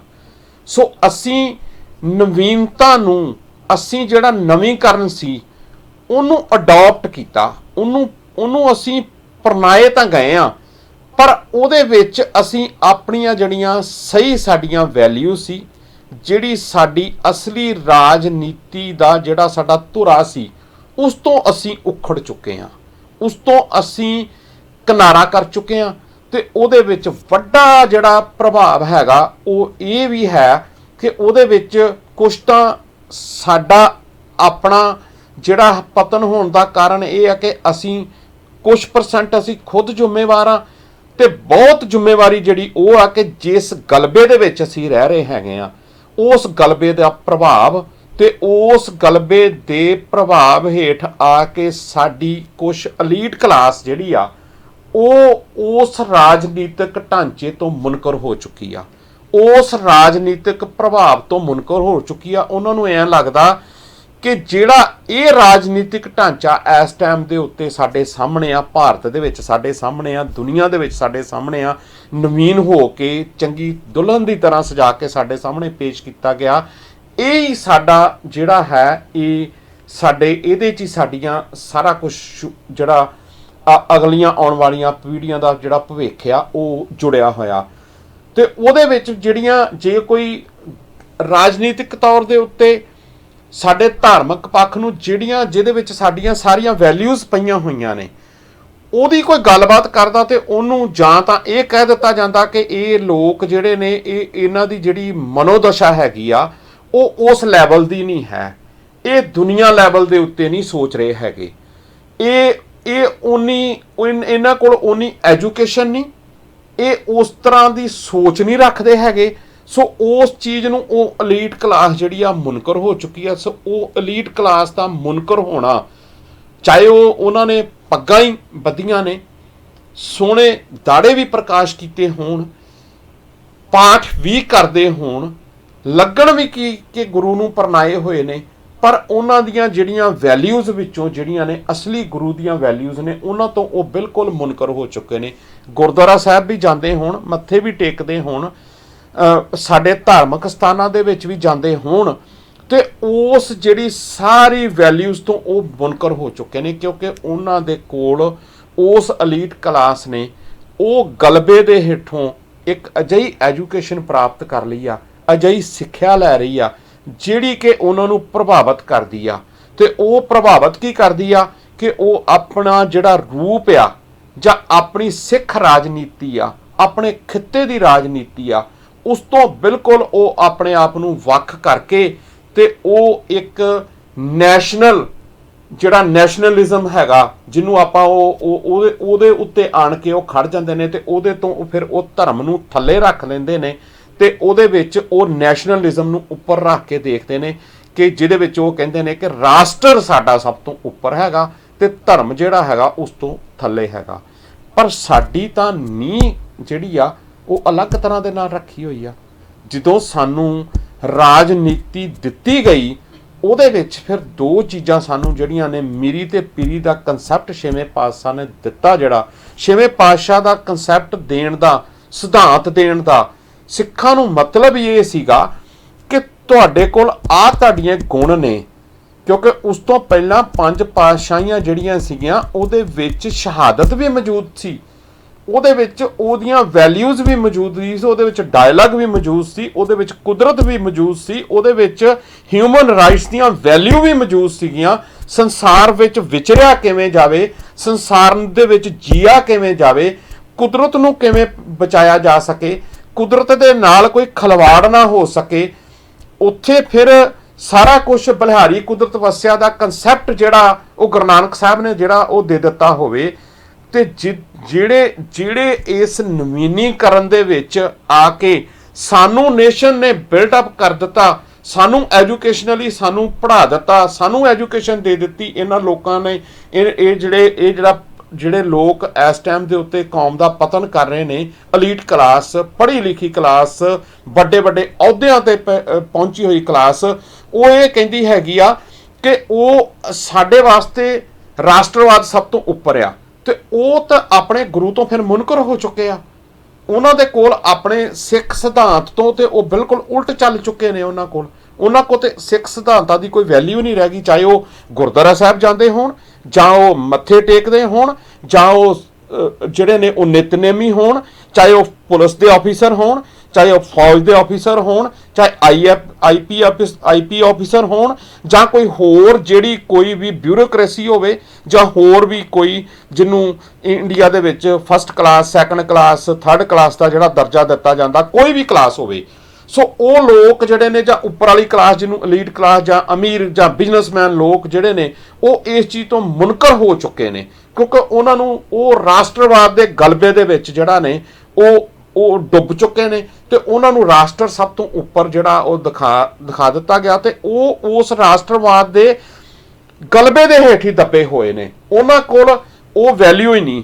ਸੋ ਜਦੋਂ ਸਾਡਾ ਵੈਲਿਊ ਹੀ ਸਾਡੀ ਹੋਰ ਆ, ਜਿੱਥੇ ਅਸੀਂ ਕੁਦਰਤ ਨਾਲ ਖਿਲਵਾੜ ਹੀ ਨਹੀਂ ਕਰ ਸਕਦੇ, ਅੱਗੇ ਮੈਂ ਜਾ ਕੇ ਖੋਲਾਂਗਾ ਸਾਰਾ ਕੁਝ ਇਹ ਕਿ ਕਿਵੇਂ ਸਾਡੀਆਂ ਵੈਲਿਊਜ਼ ਨੇ। ਸੋ ਜਿੱਥੇ ਕੁਦਰਤ ਨਾਲ ਅਸੀਂ ਖਿਲਵਾੜ ਨਹੀਂ ਕਰ ਸਕਦੇ, ਕੁਦਰਤ ਨੂੰ ਪਿਆਰ ਕਰਨ ਦੀ ਗੱਲ ਕੀਤੀ ਗਈ ਆ। ਜਿਹੜਾ ਕੈਪੀਟਲਿਜ਼ਮ ਆ, ਜਿਹੜਾ ਨਵੀਨੀਕਰਨ ਆ, ਉਹ ਤੇ ਕੁਦਰਤ ਨਾਲ ਖਿਲਵਾੜ ਕਰ ਰਿਹਾ, ਉਸ ਨੂੰ ਉਹ ਤਾਂ ਕੁਦਰਤ ਦਾ ਸਾਨੂੰ ਇਹ ਦਿਖਾਇਆ ਜਾ ਰਿਹਾ ਕਿ ਕੁਦਰਤ ਤੁਹਾਡੀ ਦੁਸ਼ਮਣ ਆ, ਉਹਦੇ 'ਚ ਅੱਗ ਹੈ, ਉਹਦੇ 'ਚ ਪਾਣੀ ਆ, ਉਹ ਤੁਹਾਨੂੰ ਤਬਾਹ ਕਰ ਦੇਗੀ, ਉਹਦੇ 'ਚ ਗੈਸਾਂ ਨੇ, ਸਾਰਾ ਕੁਝ ਸਾਨੂੰ ਸਾਡੇ ਕੋਲ ਪੇਸ਼ਕਾਰੀ ਕੀਤੀ ਇਸ ਤਰ੍ਹਾਂ ਦੇ ਨਾਲ ਜਾ ਰਹੀ ਆ। ਤੇ ਅਸੀਂ ਕੈਪੀਟਲਿਜ਼ਮ ਕੀ ਕਹਿੰਦਾ ਕਿ ਅਸੀਂ ਉਹਨੂੰ ਕੰਟਰੋਲ ਕਰਦੇ ਹਾਂ, ਅਸੀਂ ਉਹਦੇ ਤੇ ਸਾਰਾ ਕਾਬੂ ਕੀਤਾ ਹੋਇਆ, ਕੁਦਰਤ ਨੇ ਕੀਤੀ ਹੋਈ ਚੀਜ਼ ਪੈਦਾ ਉਹਦੇ ਤੇ ਉਹ ਕਬਜ਼ਾ ਕਰੀ ਬੈਠਾ ਤੇ ਉਹ ਕੁਦਰਤ ਨਾਲ ਖਿਲਵਾੜ ਕਰ ਰਿਹਾ। ਪਰ ਸਾਡੀ ਵੈਲਿਊ ਕੀ ਆ, ਸਾਡਾ ਸਿੱਖ ਸਿਧਾਂਤ ਕੀ ਕਹਿੰਦਾ, ਸਾਡੇ ਖਿੱਤੇ ਦੇ ਵਿੱਚ ਉਸ ਚੀਜ਼ ਦੀ ਵੈਲਿਊ ਕੀ ਆ? ਉਹ ਇਹ ਆ ਕਿ ਅਸੀਂ ਕੁਦਰਤ ਨਾਲ ਖਿਲਵਾੜ ਜਿਹੜਾ ਉਹ ਬਿਲਕੁਲ ਨਹੀਂ ਹੋਣ ਦੇਣਾ ਹੈਗਾ। ਪਰ ਸਾਡਾ ਕੁਦਰਤ ਦੇ ਨਾਲ ਇਹ ਜਿਹੜਾ ਕੈਪੀਟਲਿਜ਼ਮ ਆ, ਇਹਦੇ ਵਾਸਤੇ ਕੁਦਰਤ ਨਾਲ ਖਿਲਵਾੜ ਕਰਨਾ, ਉਹਦੇ ਤੇ ਹੱਕ ਜਮਾਉਣਾ, ਉਸ ਜਗ੍ਹਾ ਨੂੰ ਤਬਾਹ ਕਰਨਾ, ਉਸ ਜਗ੍ਹਾ ਨੂੰ ਤਬਾਹ ਹੀ ਨਹੀਂ ਕਰਨਾ, ਉਹਦੇ ਵਿੱਚ ਵਸਦੇ ਹੋਏ ਬਸ਼ਿੰਦੇ ਪੰਛੀ ਜਿਹੜੇ ਸਾਹ ਲੈਂਦੇ ਨੇ, ਜਿਹੜੇ ਬਿਨਾਂ ਸਾਹ ਤੋਂ ਨੇ, ਜਿਹੜੀ ਉੱਥੋਂ ਦੀ ਧਰਤੀ ਜਿਹੜੀ ਕੋਈ ਜੀਵ ਦੀ ਹੈਗੀ ਆ, ਜਿਹੜਾ ਕੋਈ ਉੱਥੋਂ ਦਾ ਮਿੱਟੀ ਦਾ ਭਾਂਡਾ, ਉਹ ਸਾਰਿਆਂ ਦੇ ਵਾਸਤੇ ਇਹ ਖਤਰਨਾਕ ਜਿਹੜਾ ਕਨਸੈਪਟ ਹੈਗਾ, ਖਤਰਨਾਕ ਮਾਡਲ ਆ ਜਿਹਨੂੰ ਅਸੀਂ ਅਪਣਾਏ ਹੋਏ ਆ। ਸੋ ਉਮੀਦ ਕਰਦਾ ਕਿ ਤੁਹਾਨੂੰ ਅੱਜ ਵਾਲੇ ਪ੍ਰੋਗਰਾਮ ਤੋਂ ਜਿਹੜਾ ਹੈ ਕੁਝ ਇਸ ਤਰ੍ਹਾਂ ਦੀ ਜਾਣਕਾਰੀ ਜਾਂ ਇਦਾਂ ਦਾ ਕੁਝ ਸਾਨੂੰ ਜਿਹੜਾ ਹੈ ਆਪਸ ਵਿੱਚ ਗੱਲਾਂ ਦਾ ਆਦਾਨ ਪ੍ਰਦਾਨ ਕਰਕੇ ਜ਼ਰੂਰ ਮਿਲਿਆ ਹੋਵੇਗਾ, ਜਿਹਦੇ ਤੇ ਗੱਲਬਾਤ ਹੋਣੀ ਬਹੁਤ ਜ਼ਿਆਦਾ ਜ਼ਰੂਰੀ ਆ। ਖਬਰਾਂ ਤਾਂ ਬਹੁਤ ਦਿੱਤੀਆਂ ਜਾ ਸਕਦੀਆਂ ਨੇ, ਉਹ ਸਿਰਫ ਇਨਫੋਰਮੇਸ਼ਨ ਆ, ਉਹ ਸਿਰਫ ਜਾਣਕਾਰੀ ਆ। ਸਾਡਾ ਅੱਜ ਕੰਮ ਜਾਣਕਾਰੀ ਲੈ ਕੇ ਹੀ ਨਹੀਂ ਸਰਦਾ, ਸਾਡਾ ਕੰਮ ਇਸ ਦੇ ਅੰਦਰ ਵੜ ਕੇ ਸਰਦਾ। ਸੋ ਜਿਸ ਦੇ ਉੱਤੇ ਸਾਨੂੰ ਕੰਮ ਕਰਨਾ ਚਾਹੀਦਾ। ਅੱਜ ਪ੍ਰੋਗਰਾਮ ਦਾ ਸਮਾਂ ਸਮਾਪਤ ਹੋ ਗਿਆ, ਸੋ ਕੰਟੀਨਿਊ ਕਰਾਂਗੇ ਕੱਲ ਨੂੰ ਵੀ ਆਪਾਂ ਇਸ ਪ੍ਰੋਗਰਾਮ ਨੂੰ। ਸੋ ਮਿਲਦੇ ਹਾਂ ਜੀ ਆਪਾਂ ਕੱਲ ਵਾਲੇ ਪ੍ਰੋਗਰਾਮ ਦੇ ਵਿੱਚ। ਸੋ ਉਮੀਦ ਕਰਦਾ ਕਿ ਤੁਹਾਨੂੰ ਪ੍ਰੋਗਰਾਮ ਪਸੰਦ ਆਇਆ ਹੋਵੇਗਾ। ਆਪਣੇ ਕਮੈਂਟਸ ਜ਼ਰੂਰ ਅੱਜ ਵਾਲੇ ਪ੍ਰੋਗਰਾਮ ਦੇ ਵੀ ਸਾਡੇ ਤੱਕ ਪਹੁੰਚਦੇ ਕਰਿਓ। ਸੋ ਭੈ ਕਾਹੂ ਕੋ ਦੇਤਨਾ ਨੈ ਪੈ ਮਾਨ ਤਾਨ, ਨਾਨਕ ਨਾਮ ਚੜ੍ਹਦੀ ਕਲਾ, ਤੇਰੇ ਪਾਣੇ ਸਰਬੱਤ ਦਾ ਭਲਾ। ਕੱਲ ਨੂੰ ਮਿਲਦੇ ਹਾਂ ਜੀ। ਵਾਹਿਗੁਰੂ ਜੀ ਕਾ ਖਾਲਸਾ, ਵਾਹਿਗੁਰੂ ਜੀ ਕੀ ਫਤਿਹ।